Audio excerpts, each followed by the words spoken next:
My parents sold my dying grandmother's antique ring, the one she explicitly left to me, and used the $95,000 to buy my sister a luxury car. They thought Grandma was too weak to notice too far gone in her hospice bed to care about worldly possessions. They were wrong. When I whispered the truth to her, she didn't cry. She simply opened her eyes, picked up her phone with a trembling hand, and said, "It is time for them to meet my attorney." Before I continue this story of how I watched my greedy family lose everything in 48 hours, let me know where you are watching from in the comments below. Please hit like and subscribe if you have ever had to protect a loved one from the people who were supposed to care for them the most. The brakes on my 10-year-old Honda Civic squealed in protest as I turned into the parking lot of the Serenity Hospice Care Center. I was exhausted. My eyes were burning from another double shift at the appraisal firm, but I needed to see Grandma B. The doctors said it could be any day now. My heart was heavy, my mind focused solely on holding her hand one last time. I was so lost in my grief that I almost didn't see the massive white object lunge out of a reserved spot directly into my path. I slammed on the brakes, my seatbelt locking tight against my chest, as my car juddered to a halt mere inches from the bumper of a pristine pearl-white Range Rover. The size of the thing was obnoxious, gleaming aggressively under the afternoon sun. Before I could even catch my breath, the other driver laid on the horn. It wasn't a short tap. It was a long, sustained blast of entitlement that echoed off the brick walls of the medical center. I watched the driver's door fly open. Out stepped Hunter, my brother-in-law. He adjusted his designer sunglasses, looking at my battered Honda like it was a cockroach he had just found on his dinner plate. He didn't ask if I was okay. He didn't apologize for cutting me off. "Watch where you are going, Jordan," he shouted, walking toward me with that swagger that always made my stomach turn. "This paint job costs more than your entire wardrobe. You nearly scratched the finish before we even got the Instagram photos." I stepped out of my car, shaking from the adrenaline. "Hunter, what are you doing?" I asked, my voice trembling slightly. "This is a hospice. Grandma is upstairs dying. Why are you driving like a maniac in the parking lot?" Hunter just smirked, leaning back against the white SUV. "We are not just driving, Jordan. We are celebrating." That is when I saw them. My parents, Desmond and Patrice, and my younger sister, Monique. They were standing on the grassy verge next to the parking spots, and I could not believe what I was seeing. My father was popping the cork on a bottle of champagne. At a hospice, while his mother lay upstairs struggling to breathe. Monique waddled over her hand, resting protectively on her baby bump. She was glowing, dressed in a flowy pastel dress that probably cost half my rent. She looked at me, then at my car, and wrinkled her nose. "Great," Monique sighed, rolling her eyes. "Jordan is here. There goes the vibe." We were trying to get a perfect family shot with the new car, Jordan. "Could you maybe move your heap to the back lot? You are ruining the aesthetic." I stared at her, dumbfounded. A new car? I looked back at the Range Rover. It still had the giant red bow on the hood. The paper dealer tags were visible in the window. This was a $95,000 vehicle. I knew the price because I appraise assets for a living. I knew exactly what kind of financial weight that car carried. "Mom," I said, turning to Patrice, who was busy pouring sparkling wine into plastic flutes. "Dad called me last week begging for $500 to keep the lights on at your house. You said you were broke. You said you couldn't afford Grandma's medication copay. How on earth did you buy a brand new Range Rover?" Patrice took a sip of her drink, leaving a lipstick stain on the rim. She waved her hand dismissively at me, her bracelets jingling. "Oh, stop being so dramatic, Jordan. We handle our business. God provides for the faithful. Besides, this isn't for us. It is for your sister." Dad stepped forward, chest puffed out, looking every bit the proud patriarch, despite the fact that I knew his credit score was lower than his shoe size. "Monique is carrying the first grandson of this family," he announced, slapping the hood of the car. "She needs safety. She needs reliability." Hunter's coupe was too small for a car seat. We pulled some strings, moved some assets around. We made it happen because that is what family does. We sacrifice for the future. I looked at Hunter. He was smirking, running his hand along the leather interior of the driver's side door. He caught my eye and winked. "Jealousy is an ugly color on you," Jordan Hunter said smoothly. "Just because you are almost 30 and single doesn't mean you have to rain on Monique's parade. Maybe if you found a husband who could provide, you wouldn't be driving a lawnmower with doors." The insult stung, but my appraiser brain was working overtime. Moving assets. What assets? They didn't own their house. Grandma B did. They had maxed out every credit card. Hunter was a trust fund baby whose allowance was cut off by his father last year. There was no money. Math does not lie, and the math was not adding up. I walked closer to Monique. She was beaming, posing for a selfie against the side mirror. "Let me see the interior," I said, trying to keep my voice level. Monique hesitated, then flashed a blindingly fake smile. "Look, but don't touch. I don't want your work grime on the beige leather." As she held up her hand to block the sun for her photo, something caught my eye. Or rather, the absence of something. Monique loved gaudy jewelry. She usually wore stacks of gold rings, cheap costume pieces that sparkled from a mile away. But today her hands were bare, completely bare. "Where are your rings?" I asked. Monique yanked her hand down, hiding it behind her back. Her eyes darted to Mom, then to Hunter. "My fingers are swelling from the pregnancy." She snapped, her voice pitching up an octave. "It is uncomfortable. Why are you interrogating me? Can't you just say congratulations and go see Grandma? Or are you too bitter to be happy for anyone else?" Patrice stepped in between us, physically pushing me back. "That is enough, Jordan," she hissed, her voice dropping to that low, dangerous tone she used when she wanted to remind me of my place. "We are having a moment, a happy moment. Your sister deserves this. If you cannot behave, go upstairs. Don't bring your negative energy around my grandson." I looked at them, really looked at them, my father avoiding my gaze by inspecting the tires. My mother aggressive and defensive, Hunter arrogant and cruel, and Monique hiding her hands. A knot of dread formed in my stomach. It wasn't just jealousy or anger anymore. It was suspicion, cold, hard suspicion. $95,000, cash down payment likely given their credit. I looked up at the third-floor window of the hospice center. Grandma B's room. "I am going to see Grandma," I said quietly. Good Hunter laughed, popping a strawberry into his mouth. "Tell the old bat we said hi. And tell her she is going to love the ride home in this chariot when she gets discharged." He laughed. They all laughed. But I knew Grandma wasn't getting discharged. And looking at that car, looking at their guilty, defiant faces, I had a terrifying feeling that they were counting on that fact. I turned my back on their celebration and walked toward the entrance. The automatic doors slid open with a hiss, swallowing me into the cool, antiseptic air of the hospice. My heart was pounding against my ribs, not from the near accident anymore, but from a dawning realization. I needed to see the nightstand next to Grandma's bed. I needed to see the velvet box she kept there. The box that held the blue diamond ring she had promised me since I was 16. The ring that was worth far more than a Range Rover. As I pressed the button for the elevator, I could still hear Hunter's laughter drifting in from the parking lot. He thought he had won. He thought he was the king of the world in his shiny white castle on wheels. But as the elevator doors closed, cutting off the sunlight, I pulled my phone from my pocket. I wasn't calling the police yet. I was opening my appraisal app, checking the current auction value for a 1925 Cartier Fancy Vivid Blue Diamond. If that box upstairs was empty, Hunter wasn't driving a car. He was driving a felony.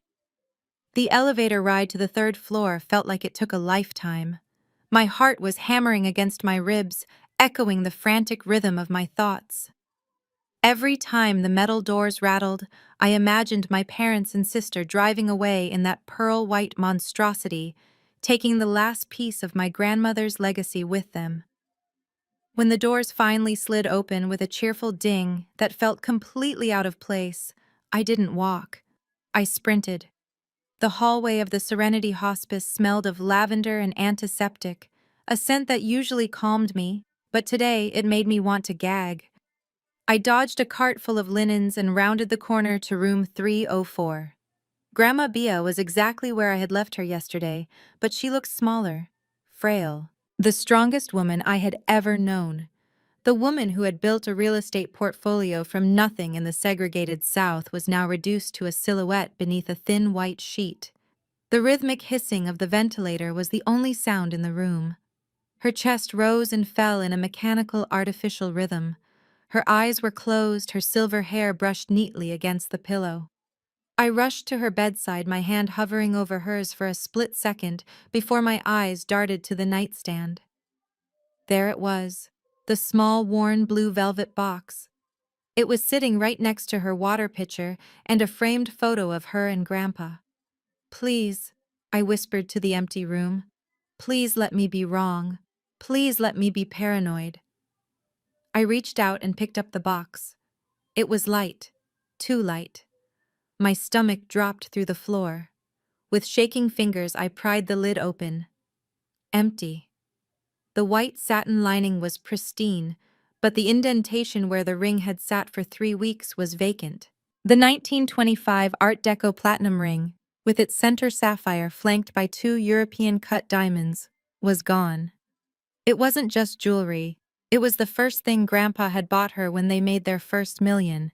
It was the symbol of their struggle, their victory, and the specific heirloom she had pressed into my hand a month ago, telling me to keep it safe when the time came. A noise behind me made me jump.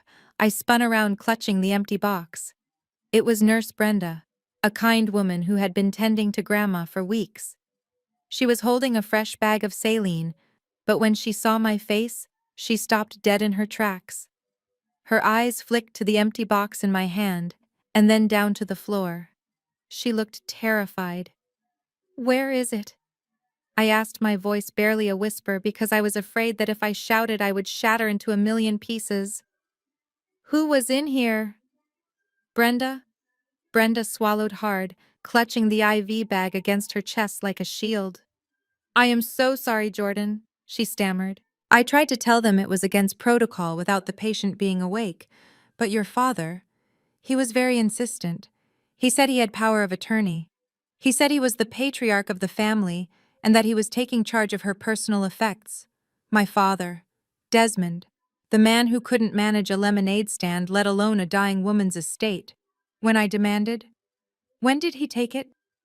'About 20 minutes ago,' Brenda said, her voice trembling. 'Just before they went down to the parking lot. He signed the property release form. I can show you the log. Jordan, please don't be mad at me. He threatened to call the hospital administrator if I didn't open the lockbox.' I didn't wait to hear the rest. I squeezed Brenda's arm gently, silently telling her it wasn't her fault, and then I turned and ran. I ran back down the hall, ignoring the bewildered looks of other visitors. I didn't wait for the elevator this time. I took the stairs, flying down 2 steps at a time, fueled by a rage so hot it felt like it was burning my skin. I burst into the lobby just as the automatic doors were sliding open. They were there. They hadn't left yet. They were standing near the reception desk, laughing. My mother, Patrice, was adjusting her silk scarf. My father, Desmond, was checking his watch, looking important. Monique was scrolling on her phone, probably checking the likes on her car post. Hunter was nowhere to be seen, likely bringing the car around to the front so they wouldn't have to walk 10 feet. "Stop!" I screamed. The sound of my voice cut through the quiet lobby like a gunshot. The receptionist jumped. My parents froze and turned slowly. When they saw me, their smiles didn't fade. They just turned into expressions of annoyance. "Jordan, lower your voice," my mother hissed, stepping forward. "You are embarrassing us. People are staring." I marched right up to them, holding the empty blue velvet box up in the air, like evidence in a murder trial. "You stole it," I said, my voice shaking with fury. "You went into her room while she was unconscious and you stole the ring." My father let out a long, dramatic sigh. He adjusted his suit jacket, looking down at me with that familiar condescension. Stole is a very ugly word, Jordan, he said calmly, and legally incorrect. As I told the nurse, I am your grandmother's only son. I am her next of kin. I have a duty to protect her assets. Protect. I laughed a harsh, humorless sound. You call stealing a vintage Cartier ring from a dying woman protection. That ring was left to me. Grandma told you that. She told everyone at Thanksgiving last year. That was verbal, Jordan. Monique chimed in, not looking up from her phone. Verbal doesn't hold up in court. Besides, Grandma was on pain meds. She didn't know what she was saying. I turned my glare on my sister. She looked so bored, so completely unbothered by the fact that they were looting our family history. So you admit you took it, I said, stepping closer to my father. You admit you have the ring. I am keeping it for safekeeping, Desmond said, puffing out his chest. Your grandmother is in a public facility. Anyone could walk in there. A nurse, a janitor. That ring is too valuable to be left on a nightstand. I removed it to ensure it stays in the family. You are lying, I said, feeling tears prick at the corners of my eyes. You didn't take it for safekeeping. You took it because you are broke. You took it because you and Mom have maxed out every credit card you own, trying to keep up appearances. Patrice gasped, clutching her pearls. How dare you! We provide everything for this family. We provide the stability. I held out my hand, palm up. If you are keeping it safe, Dad, then give it to me. I am an appraiser. I have a safe deposit box at the bank across the street. It is insured. If you are really just worried about theft, let's go put it in the vault right now. Hand it over. Desmond's eyes darted to the left. He licked his lips. He started to sweat. I don't have it on me, he stammered. I put it in a secure location, where I pressed stepping into his personal space. Where is the secure location? Dad, is it in your pocket? Is it in Mom's purse? Or did you already sell it? Did you drive straight from the pawn shop to the car dealership? Don't be ridiculous, my mother snapped. We would never sell Mother's jewelry. That is a family heirloom. Then show it to me, I screamed, losing my composure entirely. Show me the ring right now. Desmond looked trapped. He looked at Patrice, then at the exit. He was searching for a lie, but he wasn't fast enough. It is safe. Okay? Monique shouted finally, looking up from her phone. She snapped, her patience gone. God, Jordan, why do you have to be so annoying? Dad didn't sell it. Yet, Monique, my mother shrieked. What? Monique rolled her eyes. She needs to shut up. Jordan, the ring is fine. It was just an old piece of junk anyway. We traded it up. Traded it up, I whispered. What does that mean? Monique smirked, pointing a manicured finger toward the glass doors where Hunter was pulling up in the gleaming white Range Rover. We leveraged it, she said, as if she were a financial genius. We used it as collateral to secure the down payment. So if you want to know where the ring is, Jordan, it is safe. It is safe inside that V8 engine block. It is keeping your nephew safe. So get over it. The silence that followed was deafening. My father closed his eyes in defeat. My mother looked away. And Monique just stood there, defiant and cruel, believing she had won. Collateral. They hadn't just stolen it. They had pawned it. They had taken a piece of history, a piece of Grandma's soul, and traded it for leather seats and a sunroof. I looked at the car outside. Then I looked at my father. You didn't just steal a ring, Dad? I said, my voice deadly quiet. You stole from the wrong person. I turned around and walked back toward the elevators.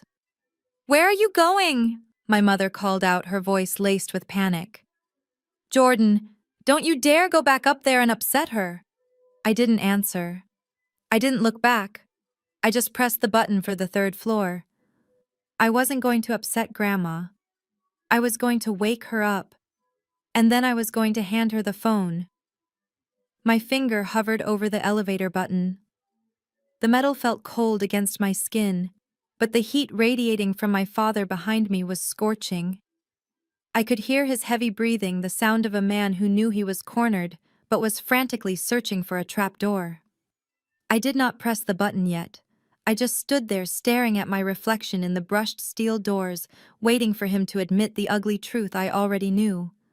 "Don't go up there, Jordan." My father's voice was low, pleading, but edged with a desperate sort of anger. "You cannot wake her up. It is cruel." I turned slowly. "Cruel?" I asked. "You want to talk to me about cruelty?" Cruelty is stripping a dying woman of her most prized possession while she is helpless. Cruelty is lying to her face.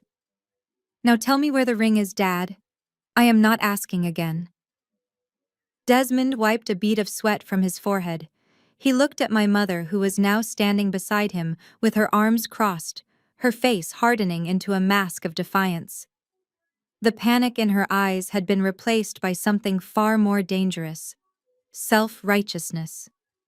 "We didn't have a choice," my father muttered, avoiding my gaze. "We went to Goldman's on Fifth Avenue." My stomach turned over. Goldman's wasn't a jeweler. It was a high-end pawn shop, the kind of place people went when they had expensive tastes and bad credit. They had taken a piece of history, a ring that had survived the Great Depression and the Civil Rights Movement, and sold it for quick cash to a man behind bulletproof glass. "You pawned it," I said the words, tasting like ash in my mouth. "You pawned Grandma's legacy for a down payment on a car." That is when the shift happened. I expected shame. I expected apologies. I expected them to beg me not to tell Grandma, but I had forgotten how my family operated. When they are caught doing something wrong, they don't apologize. They attack. They twist reality until you are the one questioning your own sanity. My mother stepped forward, the heels of her designer boots clicking sharply on the tile floor. She didn't look sorry. She looked furious. "Stop acting so high and mighty, Jordan," she snapped. "You are looking at this all wrong because you are selfish. You have always been selfish." I blinked, stunned. "I am selfish. I work 60 hours a week. I pay my own bills. I drove here straight from work to hold her hand. You just stole from her." "We did not steal." Patrice interrupted, her voice raising in volume. "We reallocated resources for the good of this family. Look at your sister Jordan. Look at her." She gestured dramatically to Monique, who was standing by the reception desk, rubbing her baby bump with a practiced look of vulnerability. "Monique is carrying the first grandson of the Jenkins line." My mother continued, her voice trembling with fake emotion. "She is carrying the heir. That baby is the future of this family. Do you know how dangerous the roads are these days? Do you know the crash statistics for small cars? We needed that Range Rover to ensure the safety of your nephew." I stared at her, my mouth slightly open. "You are using the baby as a shield. You are justifying grand larceny with safety ratings." "It is not larceny, it is love," my mother shouted, not caring who heard her now. That ring was sitting in a dark box doing nothing. It was gathering dust. It was useless. We turned a useless object into a vessel of safety for the next generation. If anything happened to Monique or that baby because they were driving an unsafe car, it would be on your conscience. But you don't care about that, do you? She took a step closer, invading my personal space, her perfume cloying and suffocating. "You don't care about the baby because you don't have one," she hissed. "You are almost 30, Jordan. No husband, no children, just you and your little career. What do you need a diamond ring for? Who are you going to pass it down to your cats?" The insult landed with physical force. She knew exactly where to hit. She knew my insecurities about being the only single woman in my friend group, the only one without a family of my own. She was weaponizing my independence against me. "Grandma left it to me," I whispered, my voice shaking. "It wasn't about need. It was a gift." "Grandma is dying," Patrice screamed, throwing her hands up. "She is not going to know the difference. Do you think she wants that ring to be buried with her? Do you think she wants it to sit in your jewelry box while her great-grandson is driven around in a tin can? You are so obsessed with a piece of metal that you are willing to destroy this family's happiness. You are willing to ruin your sister's moment. That is selfish, Jordan. That is spiteful." I felt the walls closing in. Their logic was twisted, sick, and completely delusional, but they said it with such conviction that for a split second I felt like the villain. This was what they always did. They made me feel like demanding basic respect was an act of aggression. Then Hunter chimed in. He had been leaning against the wall watching the exchange with a look of bored superiority. He pushed himself off the wall and walked over, placing a hand on my mother's shoulder, assuming the role of the calm, rational mediator. "Listen, Jordan," he said, his voice smooth and condescending. "I know you people, I mean families like yours, can get emotional about heirlooms, but in my family and the circles I grew up in, we understand legacy differently." I looked at him. His blue eyes were cold, devoid of any empathy. "We prioritize the future," Hunter explained, speaking slowly as if I were a child. "We don't cling to the past. We invest in the living. Monique is doing the most important job a woman can do. She is bringing life into the world. You should be honored that your grandmother's ring could contribute to that. You should be proud to help provide for your nephew. Instead, you are making a scene in a lobby over a trinket. It is frankly a little embarrassing. A trinket." He called a 1925 Cartier diamond a trinket. He called the theft of $5 million worth of jewelry a contribution. Monique walked over, then, emboldened by her husband and mother. She stood next to Hunter, linking her arm through his. "They are right, Jordan," she said, pouting. "You are just jealous because I have a life and you don't. You are jealous that Mom and Dad bought me a car, and you are still driving that piece of junk. If you really loved Grandma, you would want what is best for the family. And right now the Range Rover is what is best for the family." I looked at the three of them. A united front of delusion. My mother, the narcissist, my sister, the golden child, and Hunter, the arrogant leech. They stood there, walling me off, judging me, stripping me of my rights and my dignity. I wanted to scream. I wanted to tell them right then and there that they had sold a fortune for pennies. I wanted to see the blood drain from their faces when I told them the real value of what they had just lost. The words were on the tip of my tongue. The appraisal amount was burning in my throat. But I stopped. If I told them now, the narrative would shift again. They wouldn't be sorry. They would just be greedy. Hunter would run back to the pawn shop. My father would try to claim the money for himself. They would scramble to fix their mistake, not because they cared about Grandma, but because they cared about the cash. No. I couldn't let them have that chance. I couldn't let them fix this. I took a deep breath, my hands trembling at my sides. I bit the inside of my cheek until I tasted copper. I let them think they had won. I let them think their gaslighting had worked, that I was cowed by their moral superiority. "Fine," I said, my voice barely audible. Patrice let out a breath of relief, smoothing her skirt. Finally, she said, "I knew you would see reason." "You are right," I lied, staring at the floor. "The baby is important." "Exactly," Hunter said, checking his watch. "Now can we go? We have a dinner reservation to celebrate. You are welcome to join us, Jordan, if you promise not to kill the mood." I looked up at them one last time. "No," I said. "I am going to sit with Grandma. You guys go celebrate. Enjoy the car." I turned and pressed the elevator button. The doors opened immediately this time. I stepped inside and turned around to face them. As the doors slid shut, I saw my mother smiling, patting Monique's hand. I saw Hunter putting his sunglasses back on. They looked so happy. They looked so victorious. They had no idea that I wasn't just going upstairs to sit. I was going upstairs to start a war. And as the elevator began to rise, carrying me away from their toxicity, I realized something. They were right about one thing. We should prioritize the future. And I was about to ensure that my future and Grandma's legacy had absolutely nothing to do with them. I jammed my hand against the safety sensor of the elevator door just as it was about to seal me off from my family. The rubber bumper bounced back, and the metal doors slid open again with a mechanical rattle. My mother let out an exasperated sigh, throwing her hands up as if my mere presence was a physical assault on her patience. Hunter rolled his eyes, checking his watch again, clearly ready to drive his new trophy home. But I was not done.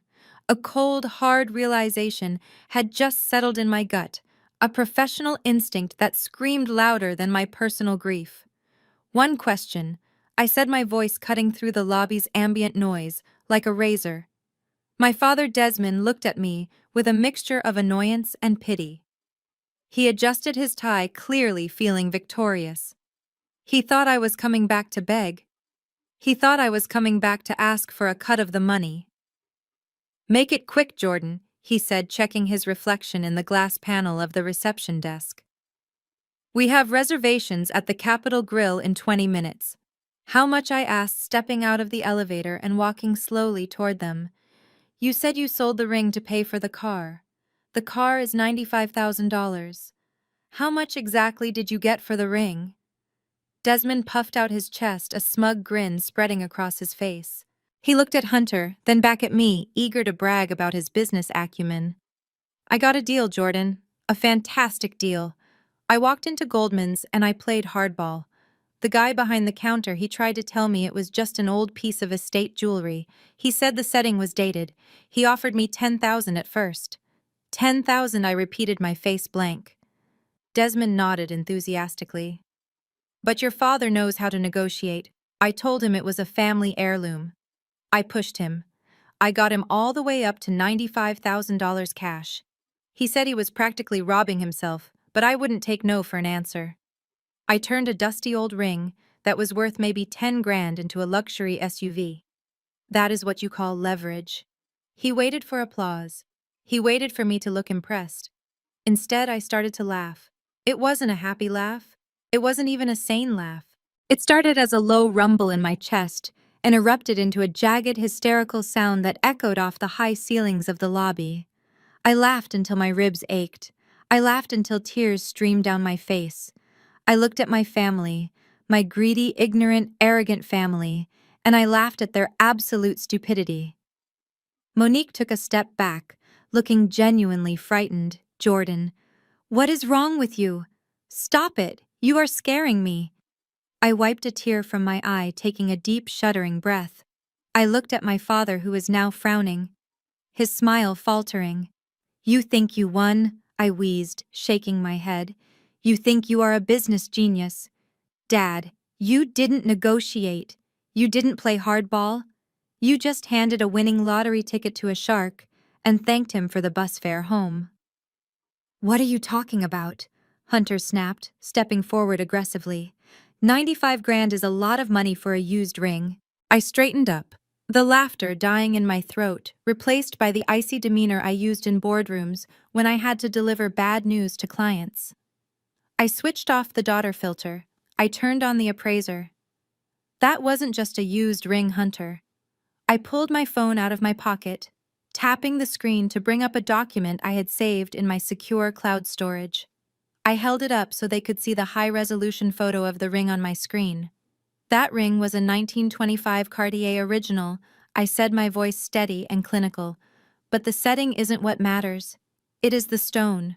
You thought it was a sapphire because it was blue. It wasn't a sapphire. It was a Type 2B diamond." My mother blinked, confused. "A diamond? Diamonds are white." "Not all of them." "Mom," I corrected her. "Boron impurities create a blue hue. It is one of the rarest geological occurrences on Earth. And that specific stone? It wasn't just any blue diamond. It was graded fancy, vivid blue. It belonged to the Comtesse de Vendôme before Grandma's father bought it at an auction in Paris in the 50s. I have the papers. I have the GIA certification. I have the entire provenance saved right here on my phone because Grandma wanted me to insure it next week." I took a step closer to my father. He was starting to look pale. The sweat on his forehead was no longer from the heat. It was cold clamminess. The guy at the pawn shop knew exactly what he was looking at, Dad. I continued, my voice dropping to a whisper. "He probably almost had a heart attack when you walked in. He offered you 10,000 to test you. When he realized you had no idea what you were holding, he gave you 95,000 to get you out of the store before you Googled it."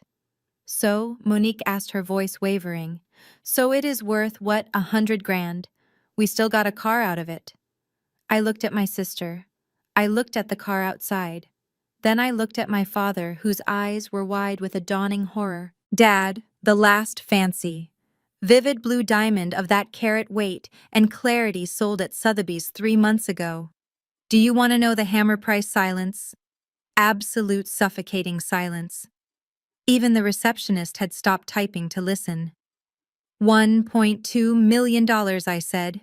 The words hung in the air like a guillotine blade. My father's mouth opened, but no sound came out. He looked like he had been punched in the gut.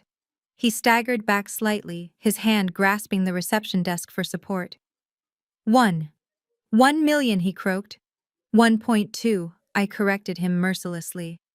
You sold a $1.2 million asset for $95,000. You lost over $1 million in 5 minutes because you were too arrogant to ask me. You were so desperate to show off, so desperate to drive a Range Rover that you literally threw away a fortune. My mother let out a strangled sound, clutching her chest. Her eyes darted to the door as if she could run back to the pawn shop and undo time. We have to go back, she screeched, grabbing Desmond's arm. Desmond, go back. Tell him it was a mistake. Tell him we want it back. Hunter, who had been so smug about his negotiation skills, was now turning a shade of green that clashed with his designer shirt. He was doing the math in his head. He was realizing that the car sitting outside wasn't a trophy anymore. It was evidence of the biggest financial blunder of his life. He gave me a receipt. Desmond whispered, his voice trembling. It is a final sale. He made me sign a paper. Final sale. No returns. I watched them crumble. I watched the greed turn into panic. I watched the arrogance drain away, leaving nothing but raw, unfiltered stupidity. And the worst part? They weren't crying because they had stolen from Grandma. They weren't crying because they had betrayed my trust. They were crying because they realized they could have had the car and $1 million, but they had blown it. That car, I said, pointing through the glass doors at the white SUV, is the most expensive vehicle in history. I hope you enjoy the leather seats, Monique. I hope the heated steering wheel is worth the $1 million inheritance you just burned. Hunter looked at me, his eyes wild. You knew. You knew, and you didn't tell us. I didn't know you were going to steal it this morning, I shouted back. I am an appraiser. Hunter, not a psychic. My father looked like he was going to vomit.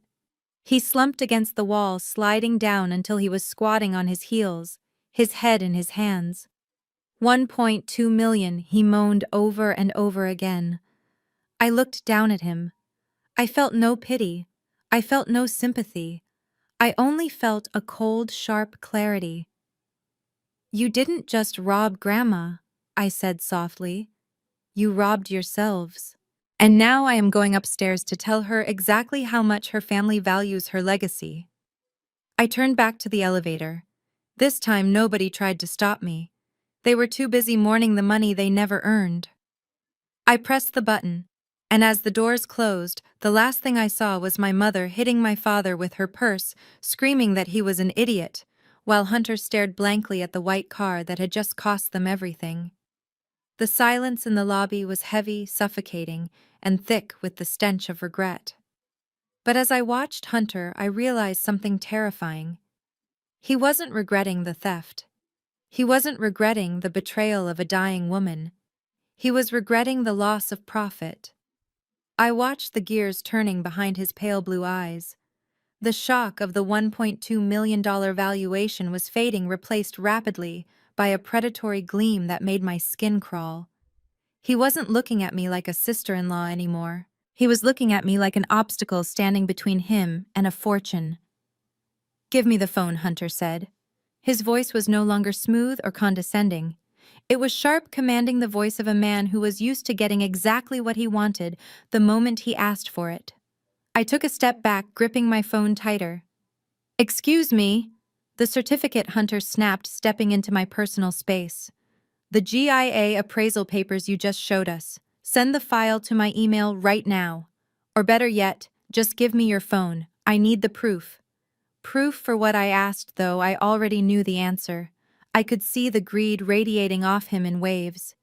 To get it back, obviously, Hunter said, letting out a harsh, incredulous laugh. He ran a hand through his perfectly styled hair, pacing back and forth in front of the elevator. Look, Jordan, we made a mistake. We didn't know what we had.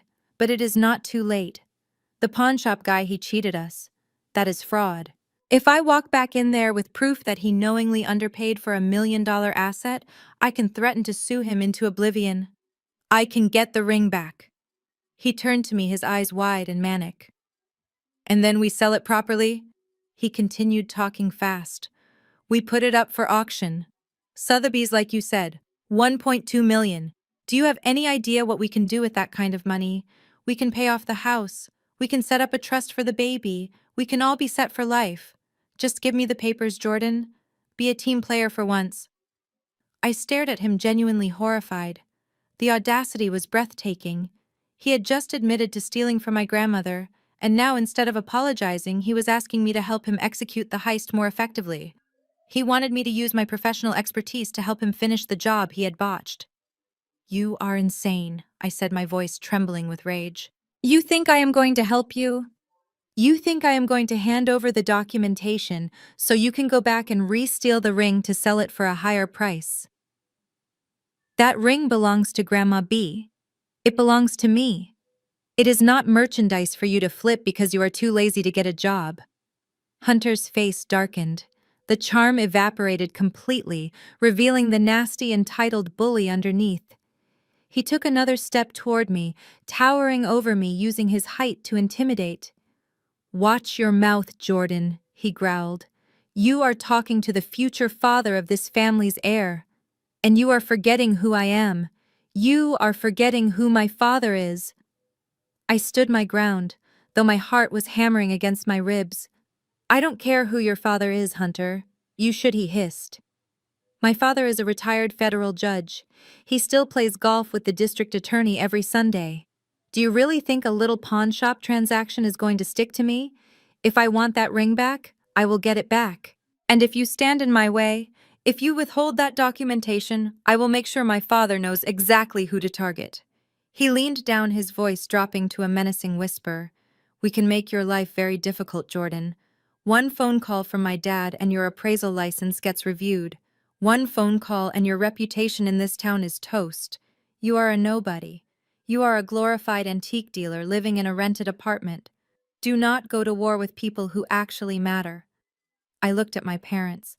I waited for them to step in. I waited for my father to tell Hunter to back off, for my mother to defend her daughter against these threats. But they said nothing.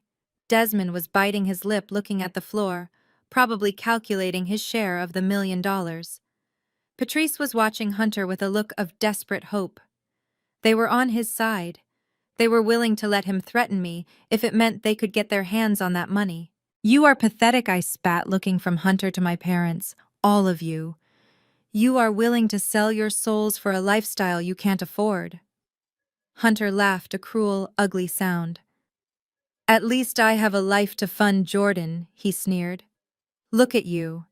You are almost 30, and what do you have? You have a dying grandmother and a job that bores everyone to tears. You are clinging to this ring because it is the only valuable thing in your sad, empty existence. You are jealous. You are jealous that Monique has a husband who fights for her. You are jealous that she is building a family while you are going home to what, microwave dinners and silence. The words were designed to hurt, and they did. They dug into my deepest insecurities. But they also woke something up inside me. A cold, hard resolve. I may be single, Hunter, I said, my voice steady, but at least I am not a thief. At least I am not living off my wife's parents while pretending to be rich. You are not a provider. You are a parasite. The slap came out of nowhere. It was sharp, loud, and blindingly painful. My head snapped to the side. My cheek burned as if I had been branded. I stumbled back, clutching my face, shock vibrating through my entire body. I looked up, expecting to see Hunter, but it wasn't Hunter. It was my mother. Patrice stood there, her hand still raised, her chest heaving with exertion. Her eyes were wide, fueled by a mixture of adrenaline and misplaced loyalty. "Do not speak to him like that," she shrieked, her voice cracking. "Hunter is a guest in this family. He is trying to save us. He is trying to secure your sister's future, and you are standing there insulting him, you ungrateful, bitter little girl." The lobby went deathly silent. The receptionist gasped. A security guard started walking briskly toward us. I touched my cheek. It was throbbing. My own mother had struck me. She had hit me to defend the man who had stolen her mother's legacy. The betrayal cut deeper than the physical pain. It severed the last thin thread of obligation I felt toward them. "You hit me," I whispered, staring at her. "You gave me no choice," Patrice yelled, though I could see a flicker of fear in her eyes now. "You are out of control, Jordan. Give Hunter the papers, now. Stop being selfish and do what is best for this family." Monique nodded from the sidelines, clutching her belly. "Just give it to him, Jordan. Don't make Mom hit you again." I looked at them, really looked at them. A violent mother, a cowardly father, a greedy sister, and a predator for an in-law. They were not my family. They were strangers bound by blood and debt. I lowered my hand from my cheek. I straightened my spine. "No," I said. Hunter lunged for me. "Give me the phone." But before he could touch me, a sound cut through the air. It wasn't a voice. It wasn't a scream. It was a machine. From down the hall near the elevators, the remote monitor at the nurse's station began to chime. It was the rhythm of the heart rate monitor in room 304. Beep, beep, beep. The slow, steady rhythm began to accelerate. Beep, beep, beep, beep. Nurse Brenda came running out from behind the station, her face pale. She looked at the monitor, then at us. "The patient," she shouted, pointing toward the elevators. "Her heart rate is spiking. She is waking up." My mother froze. Hunter stopped mid-lunge. My father looked up, terrified. "Grandma B." I didn't wait for them. I didn't care about the slap. I didn't care about the threats. I turned and sprinted toward the elevators, hitting the button frantically. The doors opened and I threw myself inside. As the doors closed, I saw my family scrambling to follow, panic written all over their faces. They weren't running because they were worried about her health. They were running because they were terrified of what she might say. I reached the room first. I burst through the door, my breath coming in ragged gasps. Grandma B was no longer lying still. The sheet had shifted. Her hand, the one that used to hold mine when I was a scared little girl, was gripping the bedrail with surprising strength. And her eyes were open. They weren't cloudy or confused. They were sharp, clear. They held the same steeliness that had built an empire. She looked at me, taking in my red, swollen cheek. Then she looked at the empty nightstand where the ring used to be. "Grandma," I whispered, falling to my knees beside the bed. She took a deep, rattling breath. She turned her head slowly toward the door, where the sound of my parents' footsteps was thundering down the hall. She didn't ask where the ring was. She didn't ask why I was crying. She simply reached out and pointed a trembling finger at the smartphone in my pocket. "Jordan," she rasped, her voice weak but unbreakable. I scrambled to hand it to her. She didn't dial 911. She didn't call the doctor. Her thumb hovered over the speed dial, landing on a contact she had saved years ago for a moment exactly like this. "Put it on speaker," she commanded. I did. And as the line connected and my parents burst through the door, breathless and terrified, Grandma B spoke the words that would bring their house of cards crashing down. "Elijah," she said into the phone, staring dead at my father. "It is Beatrice. The vultures have finished eating. It is time to close the trap." The sound of the heart monitor was the only thing that felt real in that room. The rhythmic beeping had accelerated not into the chaotic alarm of cardiac arrest, but into the steady, strong cadence of a heart that was very much alive. I stood by the window, clutching my grandmother's phone, watching the circus unfold before me. My parents and sister had burst into the room with the energy of a tornado, but it was a performance. It was theater, and it was sickening. My mother, Patrice, immediately threw herself across the bottom of the hospital bed. She buried her face in the sheets, letting out a wail that sounded practiced, like she had rehearsed it in front of a mirror for this exact moment. "Mother," she sobbed, her shoulders shaking violently. "Please do not leave us. We are not ready. We love you so much." My father, Desmond, stood by the head of the bed, placing a trembling hand on Grandma's shoulder. He wasn't looking at her face. He was looking at the machines, his eyes darting back and forth, trying to calculate how much time he had left to secure his position as the grieving patriarch. "It is okay, Mama," he said, his voice thick with fake emotion.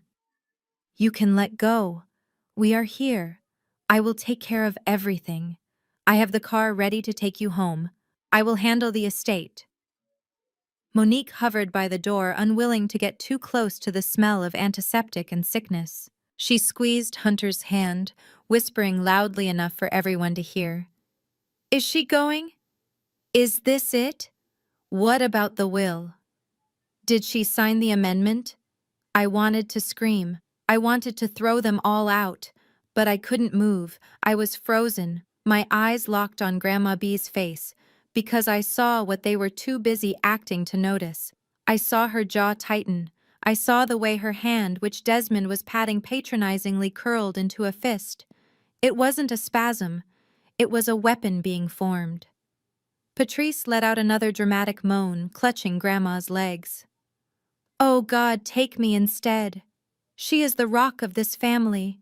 We cannot survive without her guidance." That was the breaking point. Suddenly, Grandma B's leg jerked. She didn't just move. She kicked. She kicked my mother's arm with enough force to send Patrice stumbling back against the wall of the hospital room. The wailing stopped instantly. The room went deathly silent. Desmond froze, his hand hovering in midair. Monique gasped, covering her mouth. Hunter took a step back, bumping into the crash cart. Grandma B opened her eyes. They were not the eyes of a woman on death's door. They were sharp, clear, and burning with a cold, terrifying intelligence. She took a deep, rattling breath, her chest rising and falling with effort, but her gaze was steady. She looked at Patrice, who was staring back in horror, clutching her bruised arm. "Get off my bed, Patrice," Grandma rasped. Her voice was rough from disuse, sounding like gravel grinding against glass, but every word was perfectly enunciated. "You are wrinkling the sheets." My mother's mouth opened and closed like a fish out of water. "Mother, you are... you are awake." Grandma slowly turned her head. She ignored my mother and locked eyes with my father. Desmond looked like he had seen a ghost. He pulled his hand back as if he had been burned.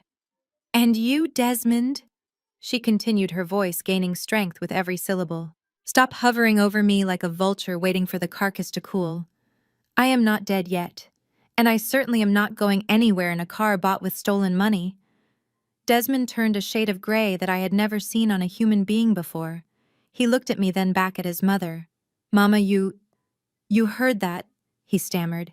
"You were in a coma. The doctor said you were unresponsive." Grandma let out a dry, humorless chuckle. It was a terrifying sound. "Unresponsive does not mean deaf, you fool," she spat. "I heard every word. I heard about the ring. I heard about the Range Rover. I heard you call my legacy a dusty old trinket. And I heard your wife slap my granddaughter because she was the only one in this room with a backbone." She pushed herself up. It was a struggle. Her arms shook with the effort, but when I stepped forward to help her, she held up a hand to stop me. She needed to do this herself. She needed them to see her strength. She sat up against the pillows, adjusting her hospital gown with dignity, transforming instantly from a patient back into the matriarch who had built a dynasty from nothing. "Jordan," she said, not looking at me. "The phone." I walked past my stunned family. I walked past Hunter, who was sweating profusely in his designer suit. I placed the smartphone into Grandma's outstretched hand. She didn't fumble. She didn't hesitate. She unlocked the screen with a swipe of her thumb and pressed a single button. She held the phone out in front of her, tapping the speaker icon so the entire room could hear the dial tone. Ring, ring. The sound echoed off the sterile walls. My father looked at the door, clearly debating whether to run. But he knew he couldn't. He was paralyzed by the sheer force of her presence. Click! A deep baritone voice answered. Yes, Mrs. Jenkins. It was Elijah Stone, the most feared estate attorney in the state. A man known for destroying opponents in courtrooms and burying them in paperwork. Elijah Grandma said, her eyes never leaving my father's face. It is Beatrice. Initiate Plan B. There was a pause on the other end of the line, a pause that felt heavy with implication. Are you sure? Beatrice, Elijah asked. Once we start this, there is no going back. The papers are already drafted, but this is the nuclear option. I am sure, Grandma said, her voice turning into steel. The vultures have fed Elijah. They took the bait. They sold the ring. They bought the car. And they did it all while standing over my body, counting the minutes until I died. I saw Hunter flinch. The bait. The word hung in the air. Bring the red file, Grandma commanded. And bring the sheriff. I want to report a theft. And Elijah? Yes, ma'am. Bring the eviction notices for the Maryland property. It is time to clean house. She hung up the phone. The beep of the call ending was louder than a gunshot. She lowered the phone to her lap and looked at them. She looked at the 4 people who were supposed to be her family. You thought I was weak, she said softly. You thought I was a senile old woman who wouldn't notice if her history was stripped away piece by piece. You thought you could wait me out. She shook her head slowly, a look of pure disgust on her face. I wasn't in a coma for the last 3 days, she revealed. The doctors and we had an understanding. I wanted to see who you people really were when you thought no one was watching.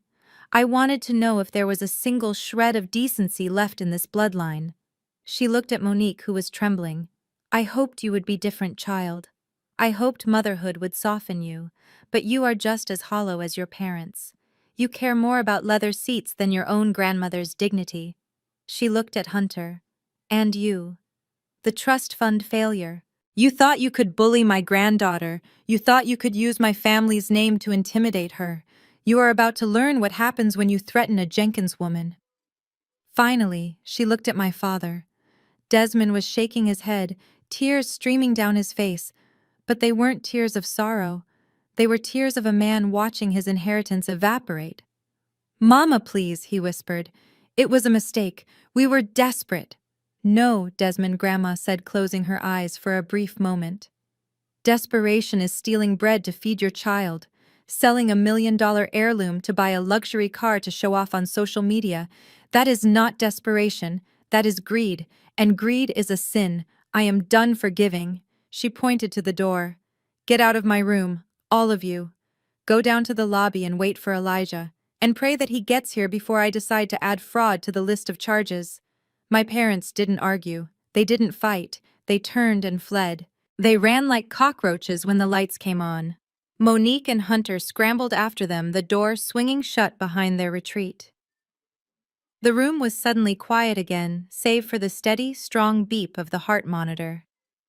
Grandma B slumped back against the pillows, the adrenaline fading, leaving her looking tired and small again. But when she turned to me, her eyes were warm. She reached out and took my hand, squeezing it with a strength that surprised me. You did good, baby girl, she whispered. You stood your ground. Now help me sit up. We have a meeting to prepare for, and I refuse to meet my lawyer wearing this hospital gown. Find me my silk scarf. If I am going to destroy them, I am going to look like a lady while I do it. The elevator ride down to the lobby was the longest 20 seconds of my life. My parents and sister were huddled in the corner, whispering frantically to each other, but the moment the door slid open, they stopped. The lobby of the Serenity Hospice was no longer the quiet, welcoming space it had been an hour ago. The air was thick with tension, heavy and suffocating.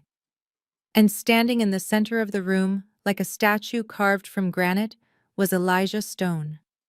He was a tall man, impeccably dressed in a charcoal suit that probably cost more than my car. He held a thick red legal folder in one hand, his knuckles white against the paper. But it wasn't just Elijah.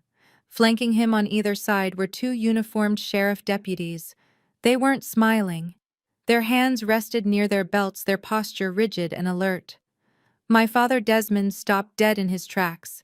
His face, already pale from Grandma's dressing down upstairs, drained of all remaining color. He looked like a man who had walked into a firing squad. My mother Patrice let out a small, terrified squeak and grabbed his arm. But Hunter didn't look scared. He looked annoyed. He adjusted his collar, smoothed down his jacket, and put on that familiar arrogant smile that he used whenever he had to deal with service staff or anyone he deemed beneath him. He saw the badges, he saw the uniforms, and his first instinct was to use his privilege as a shield. He stepped in front of my father, puffing out his chest, and walked straight toward the officers with his hand extended for a handshake. "Officers," he said, his voice loud and confident, "I am glad you are here. There has been a huge misunderstanding. My name is Hunter Vander Hoven. You might know my father, Judge Vander Hoven, over in the 4th District. We have a bit of a domestic dispute going on here with an elderly relative who is confused, but we are handling it." He reached out to clap the nearest deputy on the shoulder, a casual, brotherly gesture that screamed entitlement. "Hey buddy, we really don't need—" The reaction was instantaneous. The deputy didn't smile. He didn't shake Hunter's hand. He stepped back sharply, his hand dropping to his utility belt, and his eyes narrowed into slits. "Step back, sir!" the deputy barked. His voice echoed off the tile floor. "Do not touch me. Step back now." Hunter froze. His hand hovered in mid-air, his smile faltering. He blinked clearly, processing the fact that his last name and his white skin weren't working the magic they usually did. "Whoa. Easy there," Hunter stammered, holding his hands up. "I am just saying this is a family matter. We are all good here." "It is not a family matter," Elijah Stone cut in.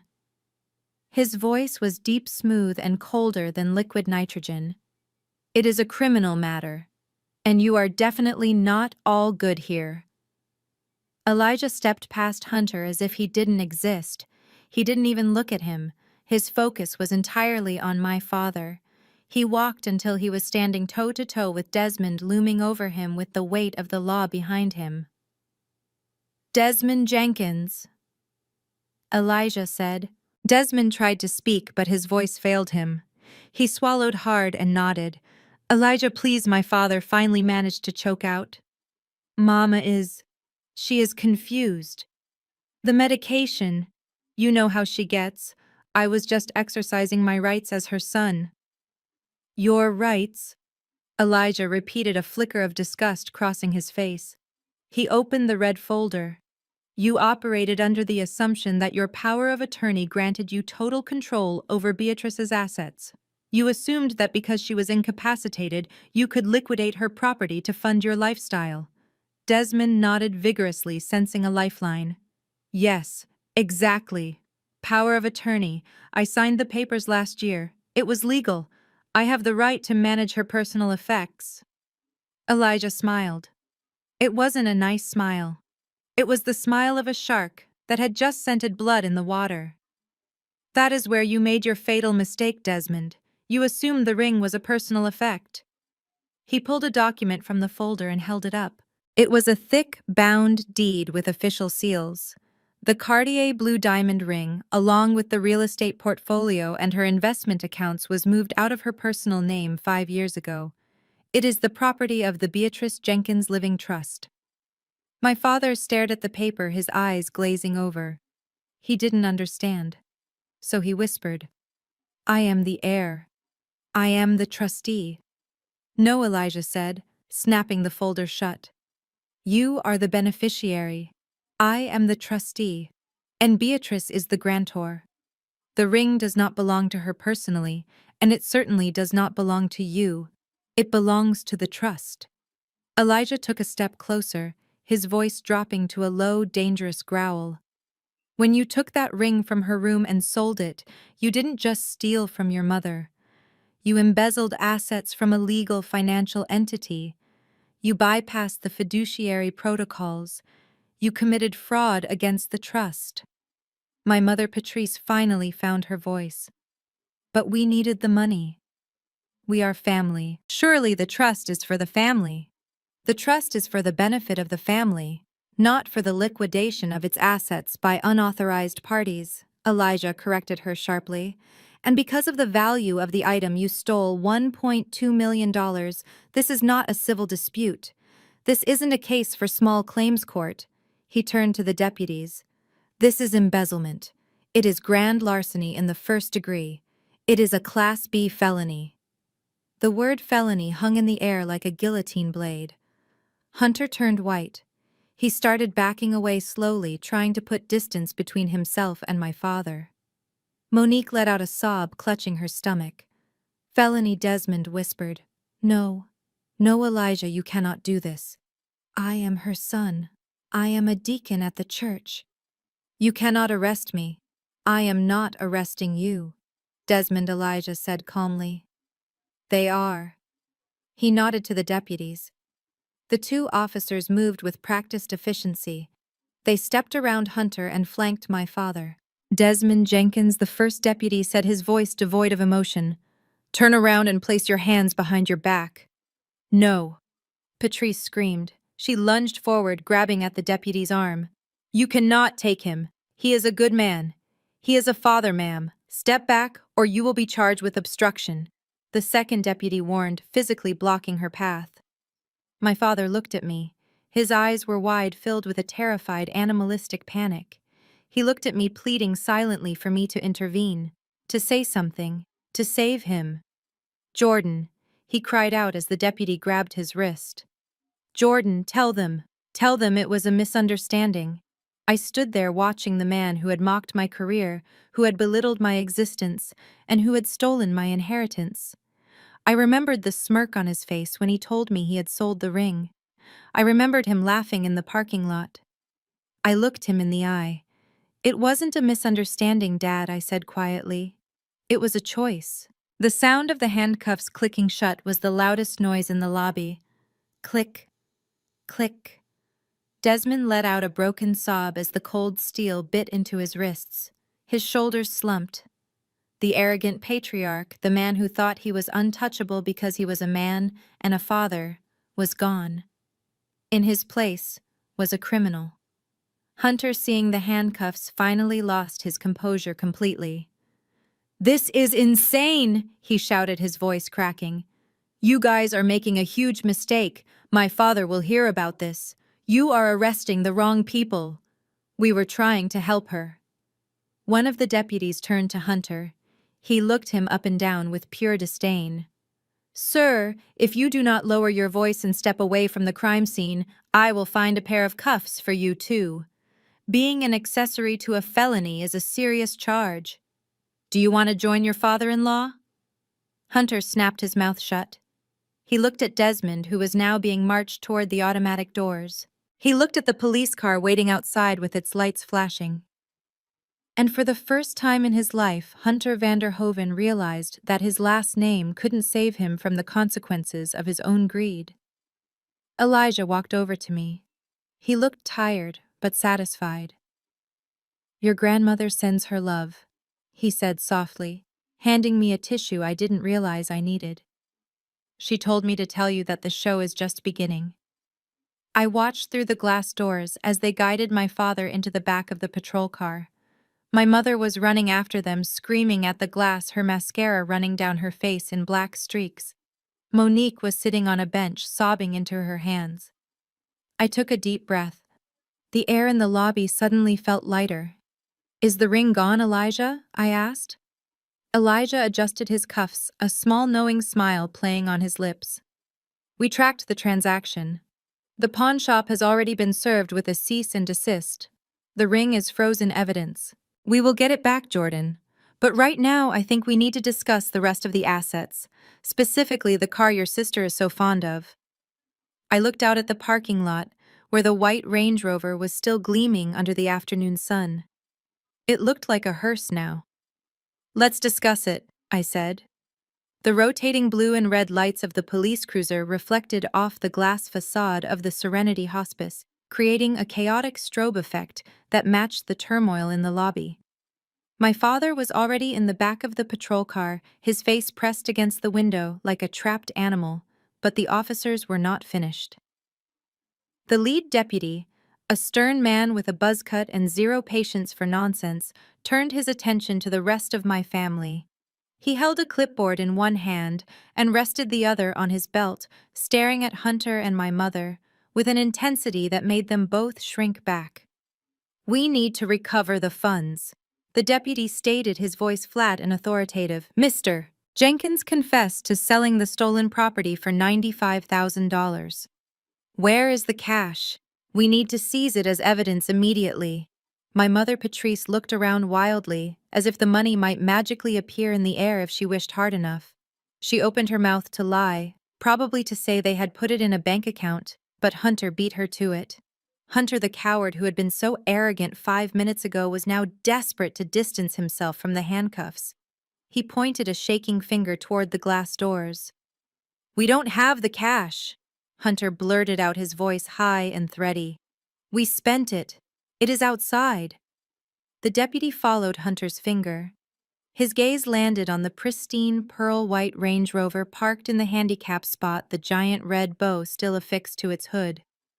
The vehicle gleamed under the afternoon sun, a symbol of excess that looked grotesque against the backdrop of a criminal investigation. "You spent the entire sum?" the deputy asked, raising an eyebrow. "It was a down payment," Hunter explained, sweat dripping down his temple. "We put everything down to lower the monthly notes. That car represents the money. But look, I didn't sign the sale papers for the ring. That was Desmond. I just drove the car. I am innocent here." The deputy ignored Hunter's plea for immunity and turned to his partner. "Tag it," he commanded. "Proceeds of crime. Call the impound lot. We need a flatbed truck out here now." The words hung in the air for a second before they registered. Proceeds of crime. It sounded so sterile, so legal, but the reality was about to be violent.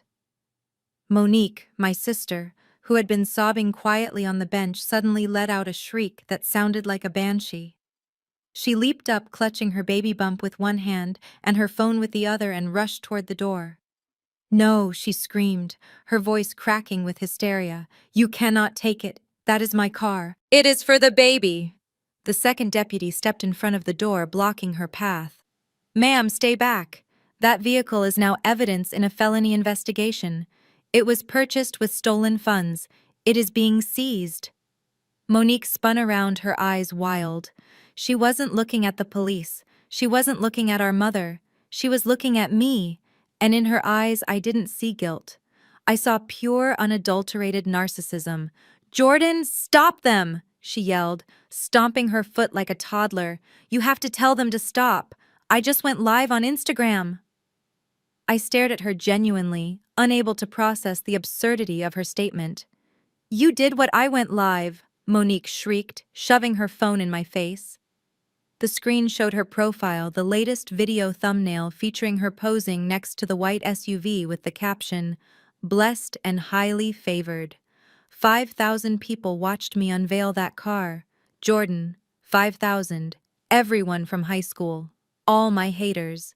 Everyone's seen it. If they tow it away. Now, what am I supposed to say? What am I supposed to tell my followers? That my dad is a thief, that I am a fraud. I felt a cold laugh bubbling up in my chest. Even in the face of legal ruin, even with her father in handcuffs 10 feet away, Monique's biggest fear wasn't prison or poverty. It was embarrassment. It was the shattering of her carefully curated online persona.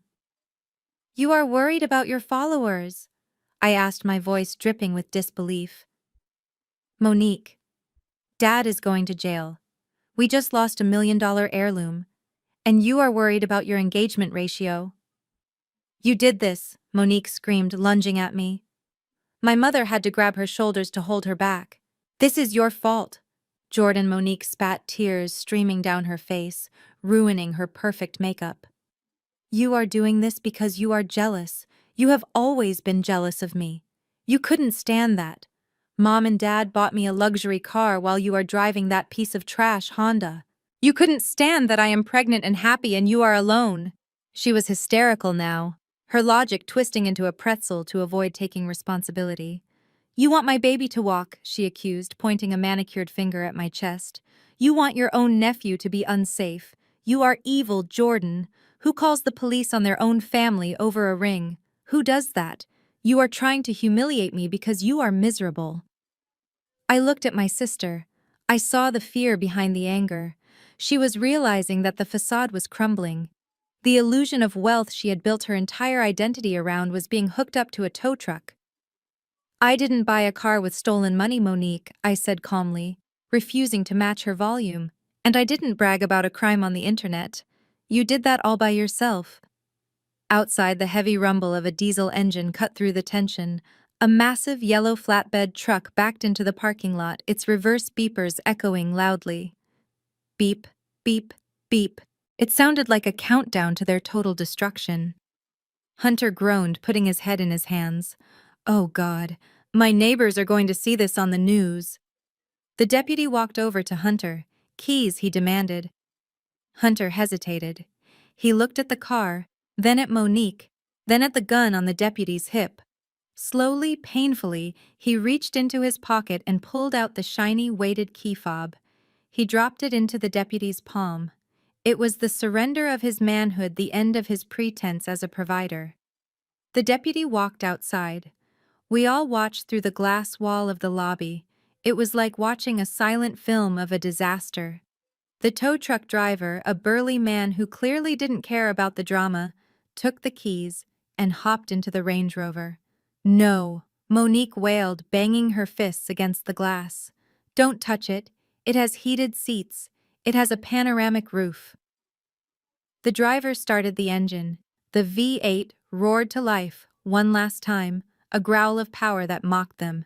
He drove it up onto the incline of the flatbed. The pristine white paint shone brilliantly against the dirty yellow metal of the truck. He hooked the chains around the axles. The sound of metal grinding against metal made my mother wince. Patrice was crying now. Not the fake tears she had used upstairs, but real ugly tears of loss. "That was our fresh start," she whispered. "We were going to be somebody again." I looked at her. "You were never somebody, Mom," I thought. "You were just pretending." The tow truck driver secured the wheels. He waved to the deputy, climbed back into his cab, and shifted gears. The truck lurched forward. The pearl-white Range Rover, the symbol of their greed, the vessel of their vanity, swayed slightly as it was carried away. Monique slid down the glass door until she was sitting on the floor, weeping uncontrollably. But she wasn't crying for the car. She was furiously typing on her phone, likely deleting the livestream, trying to scrub the evidence of her humiliation before the internet realized that the Jenkins family was nothing but a fraud. Elijah Stone stepped up beside me, watching the truck turn onto the main road and disappear. "Assets seized," he noted quietly. "Now about that eviction notice. I think it is time we discuss where they are going to sleep tonight, because it certainly won't be in the house they think they own." I turned away from the window, leaving my sister crying on the floor and my brother-in-law hyperventilating in the corner. "Let's do it," I said. "I have to be at work in the morning. Let's finish this." The flatbed truck disappeared around the corner, taking the white Range Rover and the last shred of my family's dignity with it. The silence that followed was heavy, broken only by the crackle of the police radio and the soft, pathetic sobbing of my mother. My father, Desmond, was slumped in the back of the patrol car, his face pressed against the glass, looking like a man who had just woken up from a dream to find himself in a nightmare. But I wasn't watching my father. I was watching Hunter. My brother-in-law was standing near the entrance, wiping sweat from his forehead with a silk handkerchief. He looked at the police car, then at his wife, and I saw the calculation happening in real time. I saw the moment self-preservation overrode his marriage vows. He straightened his jacket, took a deep breath, and walked over to the lead deputy with a look of practiced concern. Officer Hunter said, his voice steady, but loud enough for everyone to hear. "I just want to make sure my statement is on the record. I am fully cooperating with this investigation." The deputy looked up from his notepad, raising an eyebrow. "Go on." "I want to be clear that I had absolutely no knowledge of the source of those funds," Hunter lied. He said it with such conviction that for a second I almost admired his sociopathy. I was under the impression that Desmond Jenkins had liquidated a legitimate asset. He told me it was an inheritance. He told me he wanted to do something nice for his daughter. I had no idea he had stolen it from a trust fund. Monique stopped crying. She looked up, her mascara smeared down her cheeks, staring at the back of her husband's head. "Hunter," she whispered. "What are you saying?" Hunter didn't turn around. He kept his eyes locked on the deputy, playing the role of the innocent bystander to perfection. "I am a victim here, too," Officer Hunter continued, pressing his hand to his chest. "My reputation has been dragged into this mess. My family is prominent in this community. If I had known my father-in-law was committing a felony, I would have reported him myself immediately. I was deceived. I was used." I let out a short, sharp laugh. It drew Hunter's gaze for a split second, and I saw the hatred in his eyes. But I didn't care. "You were used?" I asked, stepping closer. "That is funny, Hunter. Because I seem to remember you driving the car. I seem to remember you calling my grandmother's ring a trinket. You were pretty vocal about the benefits of the theft 10 minutes ago." Hunter ignored me, turning back to the police. "Please disregard her," he said dismissively. "She is emotional. But the facts are simple." Desmond signed the papers at the pawn shop. Desmond handed over the cash. I was simply a passenger. I assumed everything was legal. Monique scrambled to her feet. She grabbed Hunter's arm, trying to force him to look at her. "Hunter, stop it!" she screamed. "Why are you lying?" "We talked about this last night. You said we needed the car to fit in at the country club. You said Dad should sell the ring before Grandma died, so we wouldn't have to pay inheritance tax. It was your idea." Hunter shook her off violently. He stepped back as if she were contagious. "Monique, be quiet!" He snapped, his voice cold and hard. "Don't you dare try to drag me down with your criminal family. I know you are upset, but lying to the police is only going to make it worse for you." My mouth fell open. He was gaslighting her in front of the cops. He was rewriting history while the ink was still wet. "You are unbelievable," I said, shaking my head. "You are actually throwing your pregnant wife and her parents to the wolves to save your own skin. I am telling the truth." Hunter insisted, smoothing his lapels. "I have a future to think about. I have a career. I cannot be associated with embezzlement." Suddenly, a roar erupted from the back of the police car. The deputy had opened the door to adjust Desmond's handcuffs, and my father had heard everything. Desmond lunged forward, thrashing against the restraint of the seatbelt, his face purple with rage. "You liar!" Desmond screamed, spit flying from his mouth. "You dirty lying snake! Sit back, sir," the deputy ordered, trying to push him back. "No. Let me speak," Desmond bellowed, staring straight at Hunter. "It was your pawn shop. You told me to go to Goldman's. You said you knew the owner. You said he would give us a cash deal under the table because you went to school with his son." The air in the parking lot seemed to freeze.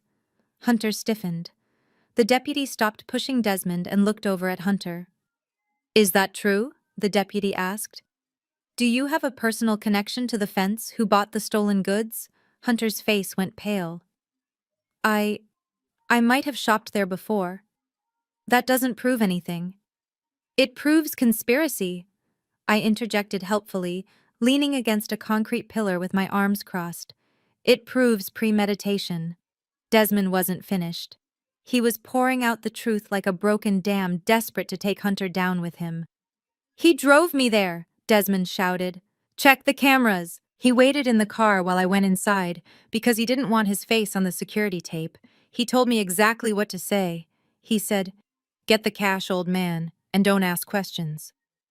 Monique looked at her husband with horror. The illusion of her perfect marriage, the fantasy of the wealthy, protective husband, shattered into a million pieces right there on the pavement.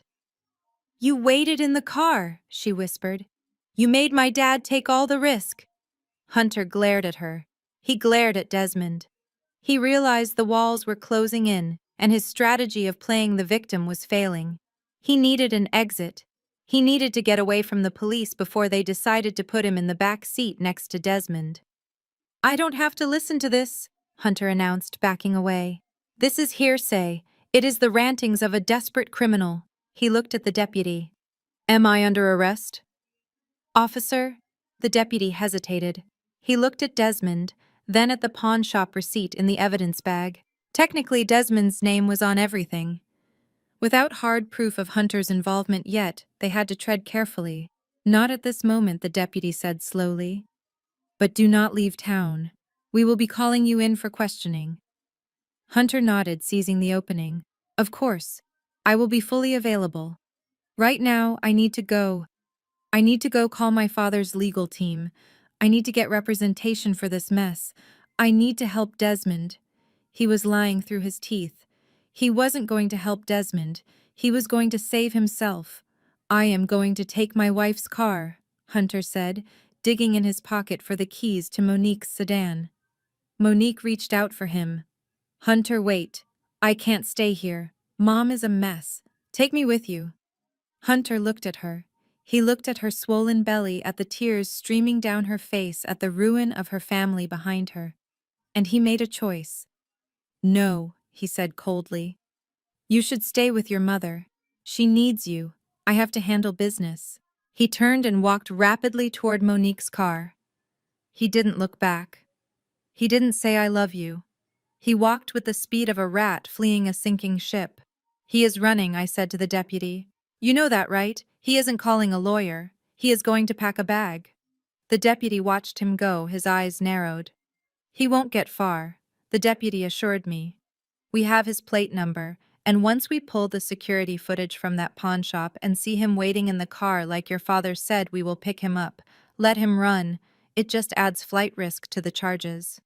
I watched Hunter peel out of the parking lot, leaving skid marks on the asphalt. Monique collapsed onto the curb, wailing. My mother was banging on the window of the police car, sobbing apologies to Desmond.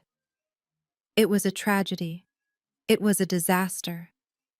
And as I stood there watching the destruction of the people who had tormented me for years, I realized that Grandma B was right. You didn't have to destroy your enemies. Sometimes you just had to turn on the lights and let them destroy themselves. I walked over to where Monique was sitting. She looked up at me, her eyes full of hatred and confusion. "He left me," she choked out. "He just left me here." I looked down at her. I didn't offer a hand. I didn't offer comfort. I just offered the truth.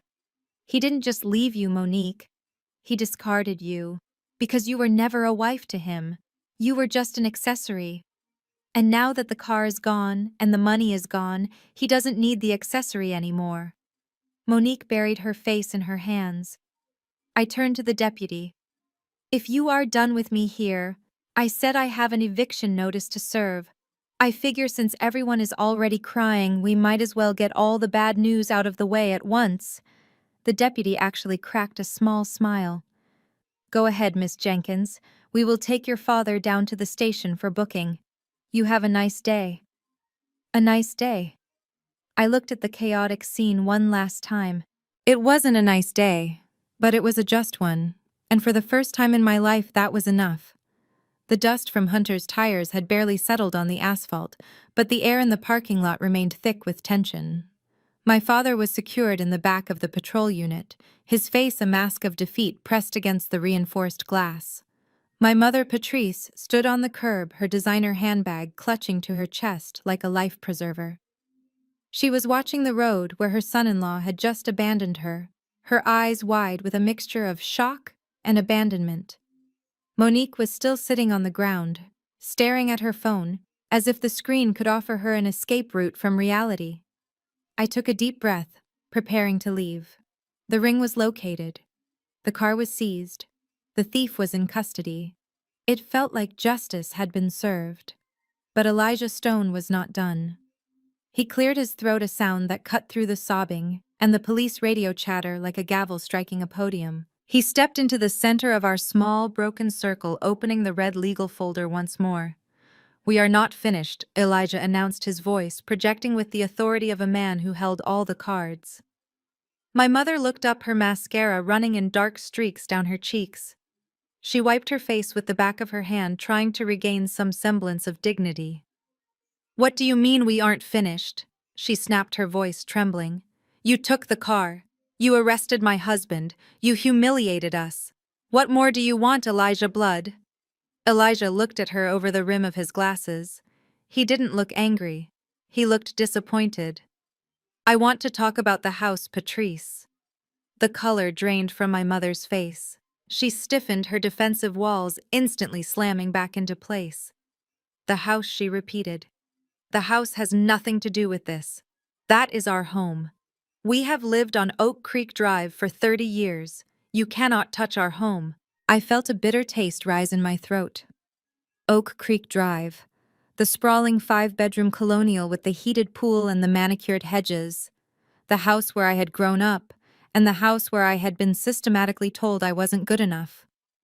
I remembered the day I turned 18. I remembered Desmond standing in the foyer, pointing at the door, telling me that if I didn't want to follow his rules, I could leave. He had told me that it was his castle, and I was just a guest. I had packed my bags that night and slept in my car. For 10 years, they had lorded that house over me. They hosted parties I wasn't invited to. They renovated the kitchen while telling me they couldn't afford to help with my tuition. "It is your home." "Is it?" Elijah asked calmly. "Of course it is," Patrice shouted, looking around for support from Monique, who was too busy deleting photos to notice. "We raised our children there. We are pillars of that neighborhood. Desmond and I built that life." Elijah pulled a single crisp document from the folder. He held it up, allowing the sunlight to hit the official seal of the county recorder. "That is an interesting revision of history," Patrice, Elijah said, "because according to the property records and according to the deed in my hand, you and Desmond do not own the property at 42 Oak Creek Drive. You never have." Patrice laughed, a nervous, high-pitched sound. "That is ridiculous. Mother gave us that house years ago. She said it was ours." "She said you could live there," Elijah corrected her. "There is a very distinct legal difference between ownership and tenancy." He walked over to the police car. He held the document up to the window so my father could see it. Desmond squinted at the paper, and I saw his shoulders slump even further. He knew. He had always known. "Beatrice Jenkins is the sole owner of the property," Elijah stated, turning back to my mother. 30 years ago, when Desmond's first business failed and you were facing bankruptcy, Beatrice bought the house. She paid cash, and she allowed you to move in so you wouldn't be on the street." He flipped the page. "She created a lease agreement," Elijah continued. "A very generous lease agreement. Do you recall the terms, Patrice?" My mother stayed silent, her lower lip trembling. "I will refresh your memory," Elijah said, his voice hard. "It is a tenancy at will. The rent was set at $1 per month. $1. For a mansion in a gated community. Beatrice paid the property taxes. Beatrice paid the insurance. Beatrice paid for the new roof last year. All you had to do was pay the utilities and maintain the property." I stared at my mother. $1. They had kicked me out of a house they were renting for less than the cost of a cup of coffee. They had acted like landed gentry, looking down on my apartment, sneering at my rent payments, all while living on my grandmother's charity. The hypocrisy was suffocating. So what Monique piped up from the ground, finally engaging. "So Grandma owns the house. She isn't going to kick us out. She is in the hospital. She loves us." Elijah turned to Monique. "She does love you," he said softly. "That is why she tolerated the disrespect for so long.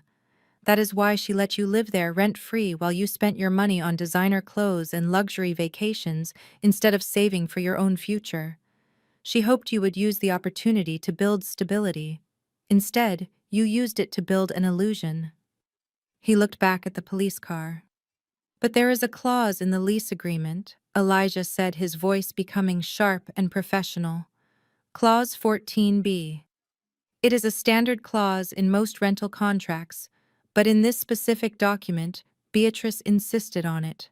He tapped the paper with his index finger. "Termination upon criminal activity." My mother gasped. Her hand flew to her mouth. The lease clearly states that if the tenant or any member of the tenant's household engages in felony criminal activity, whether on or off the property, the lease is immediately null and void. Elijah looked at the police car where Desmond was sitting in handcuffs charged with grand larceny. Selling stolen property is a felony, Patrice Elijah said. Using the proceeds of that crime to purchase a vehicle is a felony. Your husband just violated the single most important clause in his housing contract. No, Patrice whispered. No, Elijah, please. You cannot do this. We have nowhere else to go. That is not entirely true, Elijah said, closing the folder. You have friends. You have the community you brag about so much. I am sure one of them will take you in. But as of this moment, the lease is terminated. He reached into his jacket pocket and pulled out an envelope. He handed it to my mother. She didn't take it, so he tucked it gently into the crook of her arm. This is a formal notice to quit, Elijah explained. Because of the nature of the breach and the fact that it involves a crime against the landlord, the eviction is expedited. You do not have 30 days. You do not have 2 weeks. He looked at his watch. You have 48 hours to vacate the premises. 48 hours! Monique screamed, scrambling to her feet. That is impossible. I have a nursery to set up. I have baby shower gifts in that house. We can't move a 5-bedroom house in 2 days. You should have thought about that before your husband and father decided to rob the landlord, I said, finally speaking up. Monique spun on me, her eyes filled with hate. This is your fault, she shrieked. You whispered in Grandma's ear. You made her do this. I didn't steal the ring, Monique, I said calmly. I didn't drive the getaway car. And I certainly didn't live in a house for 30 years without saving a dime of my own money. This isn't my fault. This is the consequence of your entitlement. Elijah signaled to the deputies. The locks will be changed on Sunday at noon, Elijah stated. Anything left inside after that time will be considered abandoned property and will be donated to charity. I suggest you start packing. And Patrice. My mother looked up, broken and sobbing. Do not take the appliances, Elijah warned. Beatrice bought those too. I watched my mother crumble. The house was her identity. Without that address, without the ability to host her garden parties and her brunches, she was nobody. She was just a woman whose husband was in jail and whose son-in-law was on the run. The facade was gone. The windows were shattered.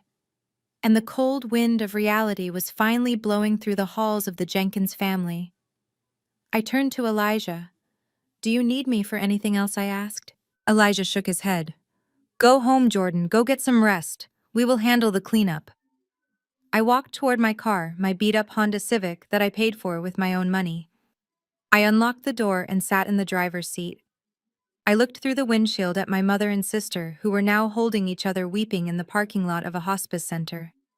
I felt a pang of sadness, but it was fleeting. They had made their bed. Now, for the first time in their lives, they actually had to lie in it. Or rather, they had to find a new place to lie because the free ride was officially over. I started my engine and drove away, leaving the wreckage of their vanity in my rearview mirror. The elevator ride back up to the 3rd floor was the longest journey of my life, not because of the distance, but because of the woman standing next to me. My mother Patrice was a ruin of her former self. Her mascara was smeared in raccoon circles around her eyes. Her designer blouse was rumpled, and she was hyperventilating with a sound that grated against my nerves like sandpaper. She kept muttering to herself, rehearsing her lines, trying to find the magic combination of words that would manipulate Grandma B into reversing the eviction. She didn't look at me. To her, I was still invisible, just a witness to her tragedy rather than the daughter she had wronged. When the doors opened, Patrice didn't walk. She practically ran down the hallway, bursting into room 304, with a theatrical desperation that would have earned her an award if the audience wasn't just a dying woman and her attorney. Elijah Stone had beaten us back upstairs and was already standing by the window, his face impassive. Grandma B was sitting up in bed sipping a cup of tea, looking remarkably peaceful for a woman who had just detonated her entire family structure. Patrice threw herself at the foot of the bed. She didn't just kneel, she collapsed, grabbing the edge of the mattress with white-knuckled desperation. "Mother, please," she wailed, her voice cracking. "You cannot do this. You cannot throw us out on the street. Desmond is in jail, Hunter has abandoned us, and now you are taking our home." Grandma B set her teacup down on the saucer with a deliberate clink. She looked at Patrice, not with anger, but with a detached curiosity, like a scientist observing a particularly disappointing specimen under a microscope. "It is not your home," Patrice Grandma said calmly. "It never was. It was a shelter I provided, a shelter you abused." "But 48 hours," Patrice screamed, tears streaming down her face. "It is inhumane. Where are we supposed to go? We have furniture. We have memories. We have a nursery set up for the baby. You are sentencing your own great-grandson to homelessness." I stood by the door watching my mother weaponize the unborn baby yet again. It was her favorite shield. She thought that invoking the innocence of a child would erase the guilt of the adults. "We have nowhere to go," Patrice sobbed, burying her face in the sheets. "We have no savings. Desmond's accounts are frozen. How can you be so cruel? I am your daughter-in-law. I have taken care of this family for 30 years. Does that mean nothing to you?" Grandma B went very still. The air in the room seemed to drop 10 degrees. She leaned forward, her eyes locking onto Patrice's shaking shoulders. Cruel Grandma repeated the word, tasting it. "You want to talk about cruelty, Patrice?" "Yes." Patrice looked up, her eyes wide and pleading. "This is vengeance. It is not justice. It is pure cruelty to kick a family out of their home with only 2 days' notice. We are flesh and blood." Grandma B let out a short, sharp laugh. It was a dry sound, devoid of humor. "I have a very good memory," Patrice Grandma said softly. "It is a curse sometimes, because while my body is failing, my mind remembers everything, especially the things you think I have forgotten." She pointed a trembling finger at me. "Look at your daughter Patrice. Look at Jordan." Patrice glanced at me with disdain, then quickly looked back at Grandma. "This isn't about Jordan," she snapped. "This is about us. It is entirely about Jordan." Grandma corrected her, her voice rising. "Do you remember the winter of 2014? Patrice frowned, confused by the sudden change in topic. 2014? I don't know. That was years ago." "It was the year Jordan turned 18, I said, stepping forward. My voice was steady, though my heart was pounding. "It was the week after my birthday." Grandma nodded, keeping her eyes fixed on Patrice. "That's right. Jordan had just graduated high school. She had been accepted into that art program she wanted, but she needed time to save for the deposit. She asked you for 1 month. Do you remember what you said to her, Patrice?" Patrice swallowed hard. She looked away, picking at a loose thread on the blanket. "We were teaching her independence," she muttered. "We were teaching her responsibility." "Responsibility," Grandma scoffed. "Is that what you call it? Because the way I remember it, you told her that since she was legally an adult, she was no longer your problem. You told her that her room was needed for a guest bedroom because you wanted to impress the church committee." Grandma leaned closer, her voice dropping to a terrifying whisper. "I remember Jordan calling me that night. She was crying so hard I could barely understand her. She told me you had packed her clothes in garbage bags. Not suitcases. Garbage bags." I felt the sting of tears in my own eyes as the memory washed over me. The humiliation of seeing my life stuffed into black plastic sacks. The way my father had watched TV while my mother dragged my belongings to the front door. "It was raining that night," Grandma continued, her voice trembling with suppressed rage. "A freezing November rain. And you didn't just put her out. You threw the bags onto the front lawn. You locked the door. You turned off the porch light. You left your 18-year-old daughter standing in the dark in the rain, with nowhere to go." Patrice shrank back, her face pale. She had friends, Patrice stammered. She figured it out. It made her strong. Look at her now, she is successful. It was tough love. Tough love, Grandma roared, slamming her hand against the mattress. It was abuse. She slept in her car for 3 nights before she finally told me the truth. Because she was too ashamed to admit her own mother didn't love her. I had to send Elijah to pick her up. I had to pay for her apartment deposit because you refused to give her a single dime of the college fund I had set up for her. Grandma's chest was heaving. The monitor beeped faster, but she didn't stop. You gave her 0 notice, Patrice. You didn't give her 48 hours. You gave her 48 seconds to get off your property. You didn't care if she was safe. You didn't care if she was hungry.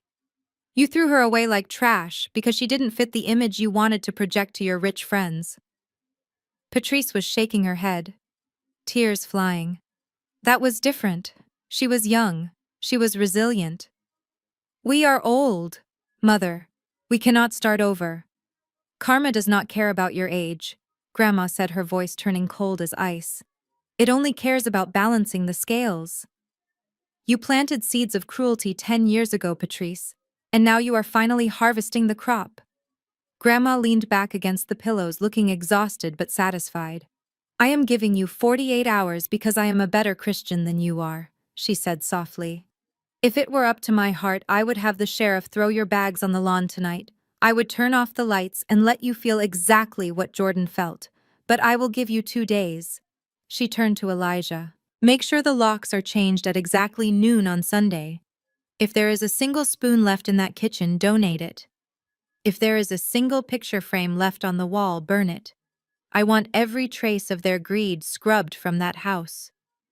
Elijah nodded. Understood, Beatrice. Patrice looked at Grandma, then at me. She opened her mouth to argue, to beg, to scream, but nothing came out. The truth of her own cruelty had silenced her.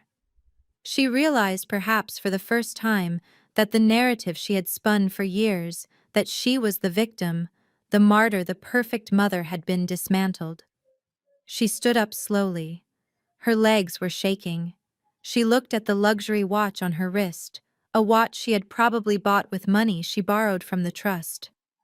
You are ruining us, Patrice whispered. No, Grandma replied, closing her eyes. I am just stopped paying for the ruin you created. Now get out. Go pack. The clock started 5 minutes ago. Patrice looked at me one last time. There was no love in her eyes, only a deep resentment. She hated me because I was the living proof of her failure. She turned and walked out of the room, her footsteps heavy and dragging. I watched her go. I remembered the girl standing in the rain 10 years ago, shivering, terrified, wondering what she had done to deserve such hatred. And as the door clicked shut behind my mother, I finally let that girl go. She was safe now, she was vindicated, and the woman who had hurt her was walking out into a storm of her own making. The lobby of the Serenity Hospice had transformed into a courtroom of consequences. The air was thick with the dust of my family's collapsed empire.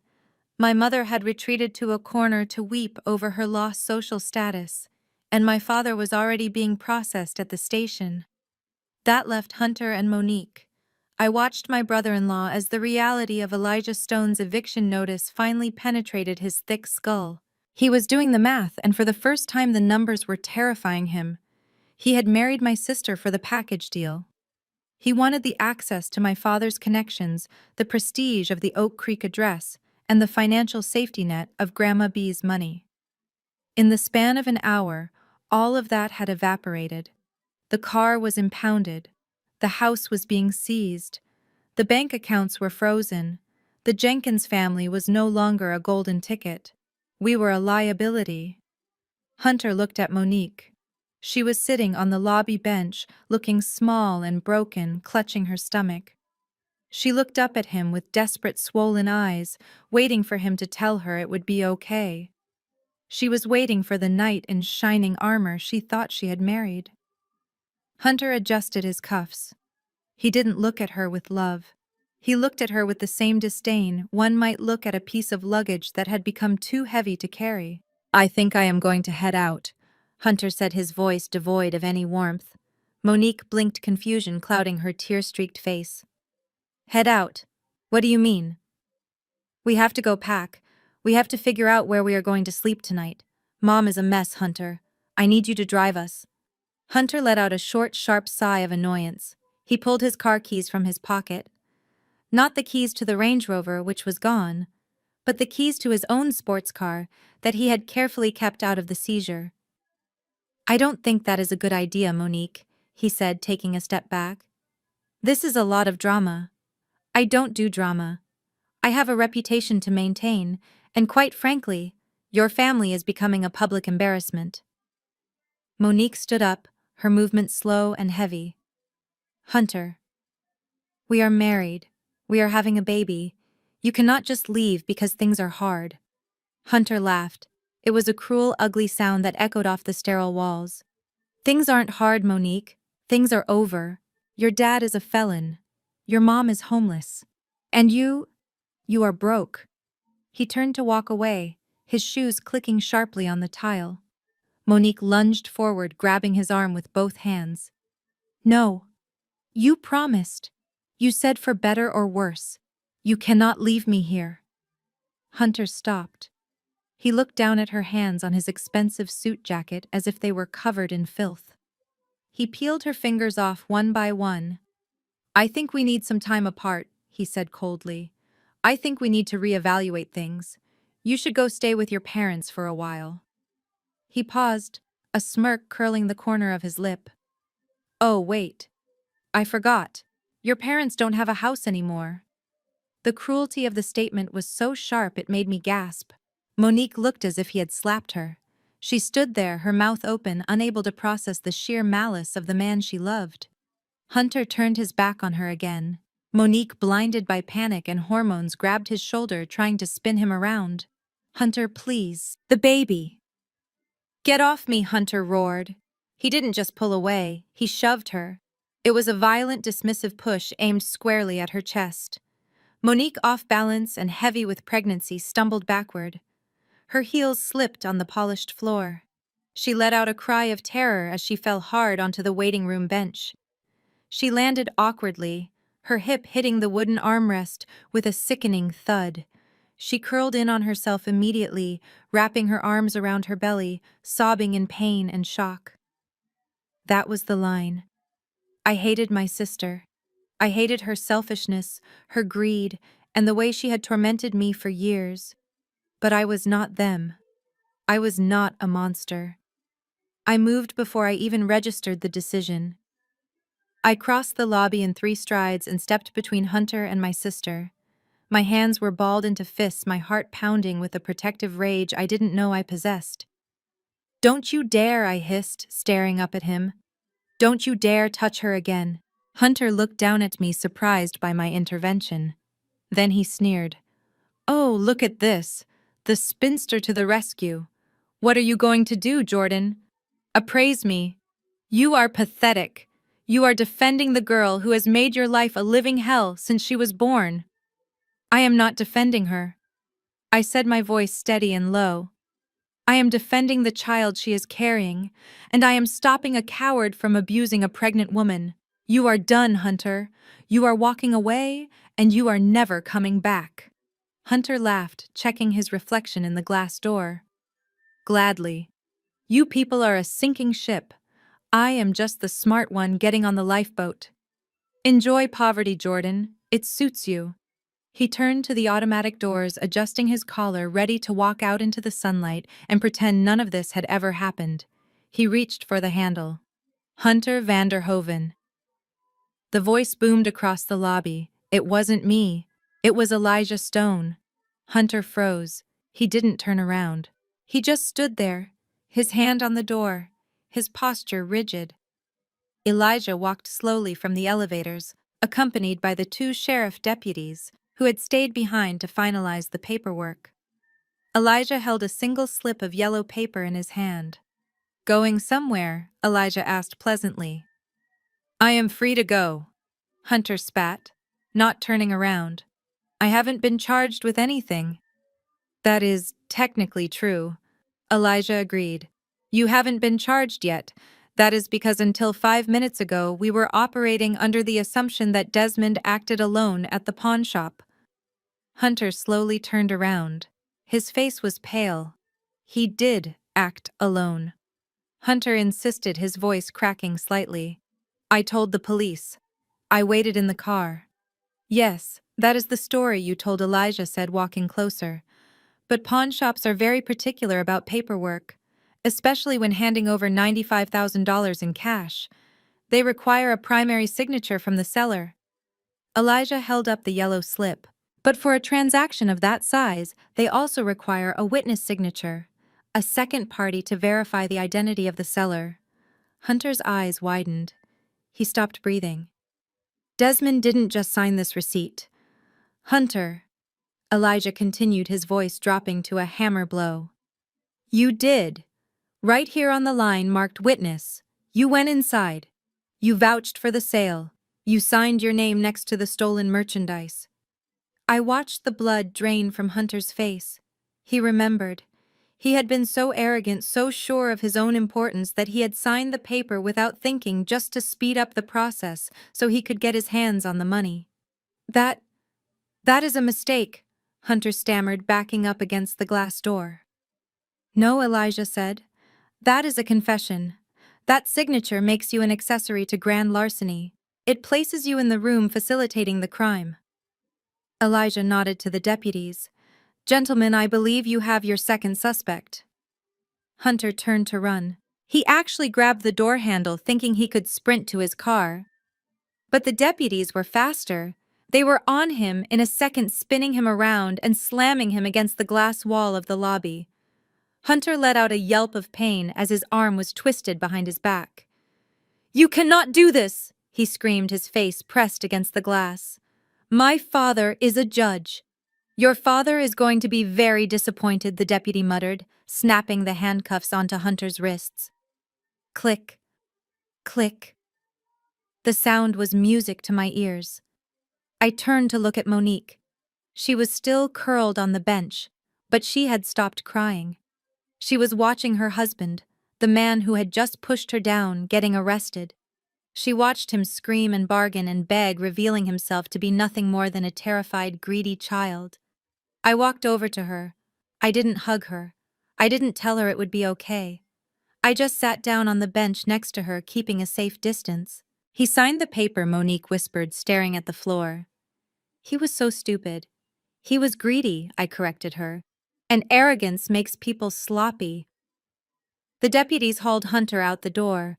He passed the spot where his white Range Rover used to be, now just an empty oil stain on the pavement. He was shoved into the second patrol car, screaming obscenities until the door slammed shut, silencing him. The lobby was quiet again. Just me, my broken sister, and the lawyer who had dismantled their lives with a few sheets of paper. Elijah walked over to us. He looked down at Monique. Do you have a friend you can call? He asked gently. You cannot stay here. Monique shook her head. No, I don't have any friends. They were all just for show. She looked at me.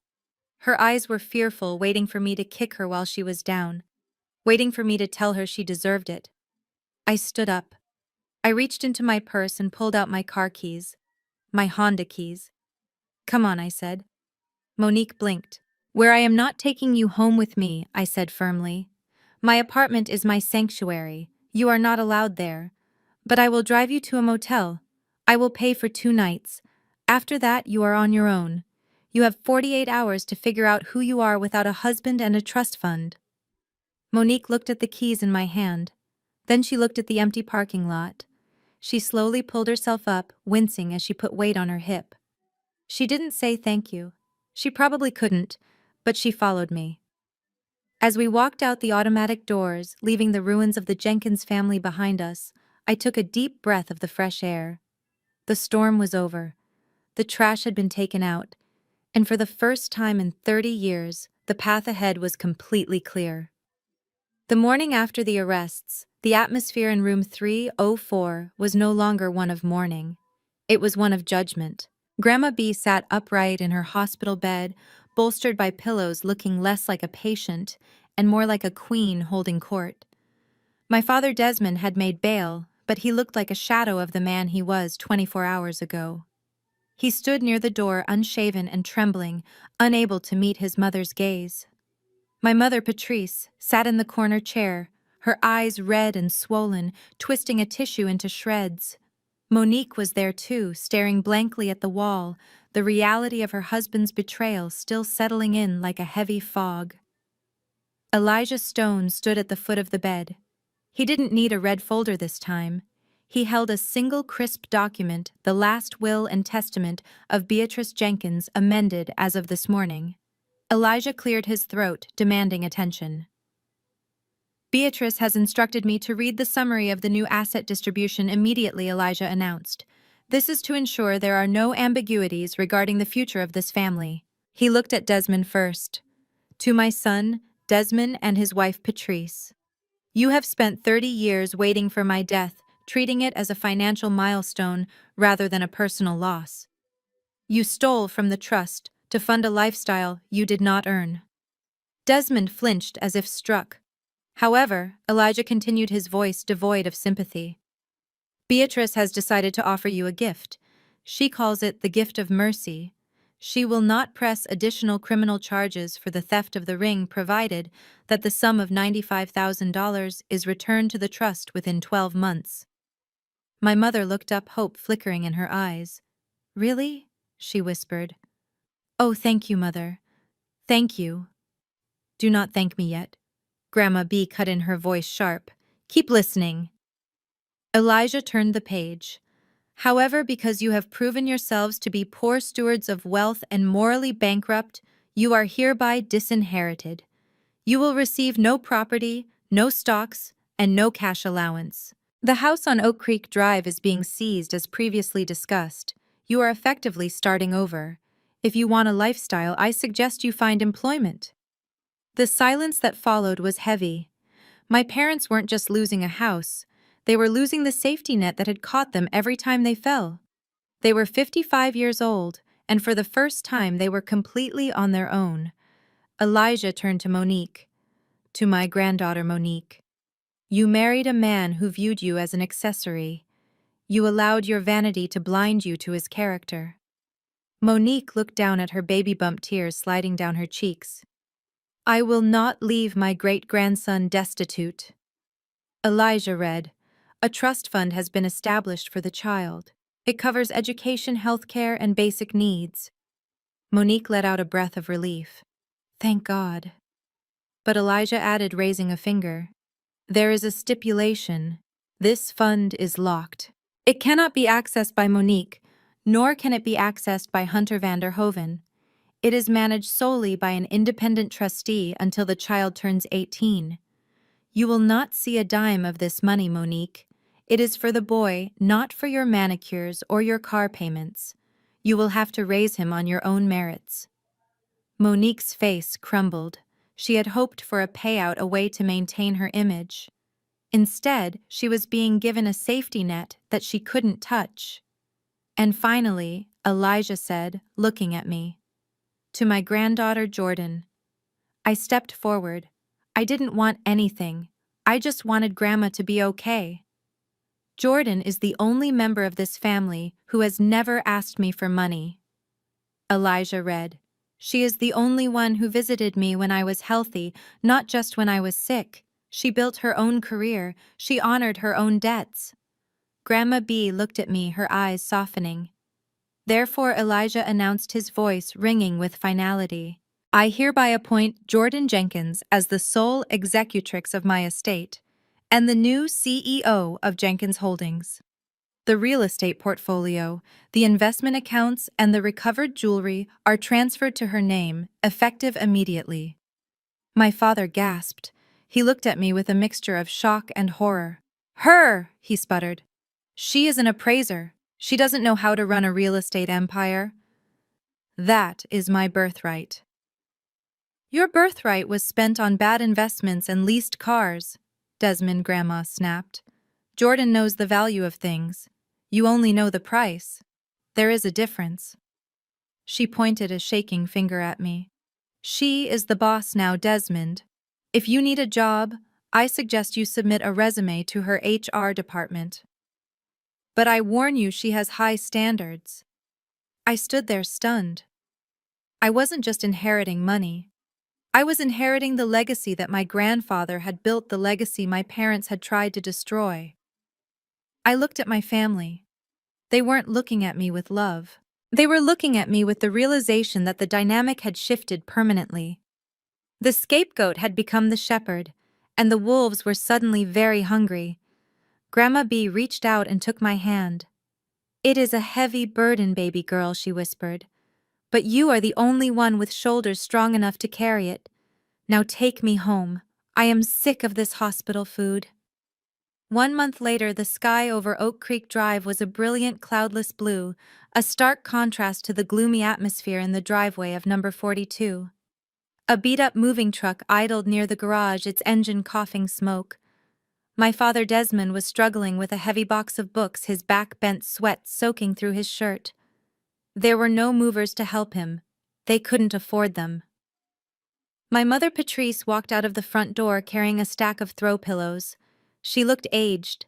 The Botox seemed to have worn off overnight, replaced by the deep lines of stress and bitterness. She wasn't wearing designer clothes today.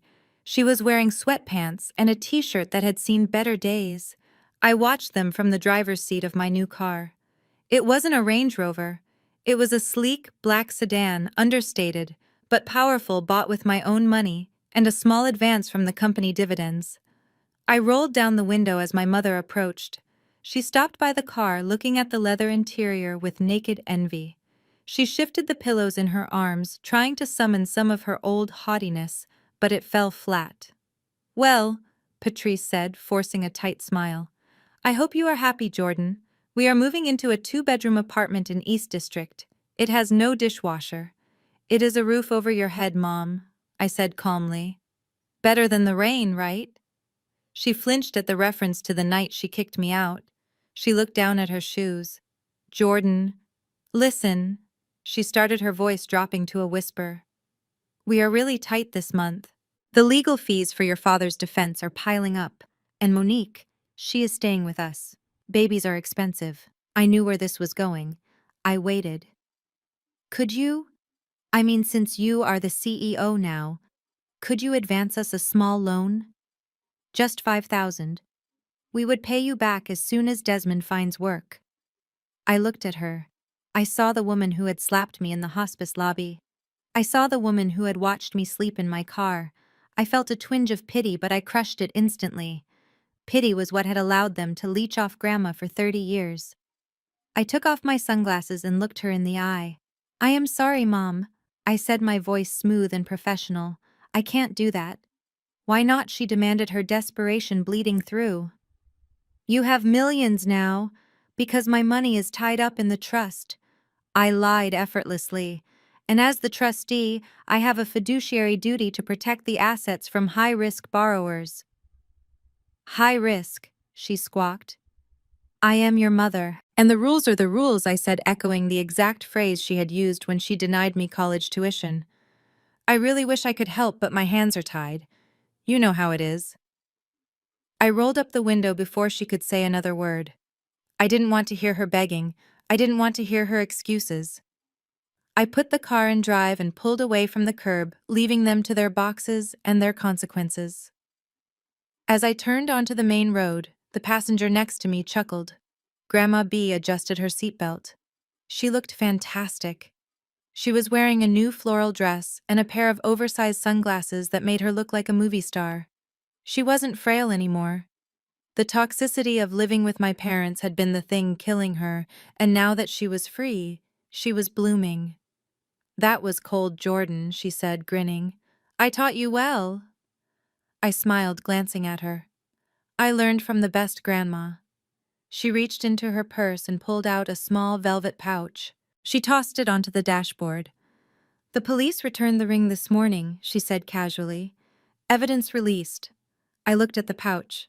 The blue diamond. The cause of all this destruction. "Do you want to put it in the safe deposit box?" I asked. Grandma B laughed. She rolled down her window, letting the wind catch her silver hair. "Safe deposit box, absolutely not. That ring has been sitting in the dark for too long. And honestly, it has bad juju now. I don't want to look at it and remember your father's greedy face." She turned to me, a mischievous sparkle in her eyes. "Drive to the jeweler's Jordan, the expensive one downtown." "You want to sell it?" I asked, surprised. "No," she said, relaxing into the leather seat.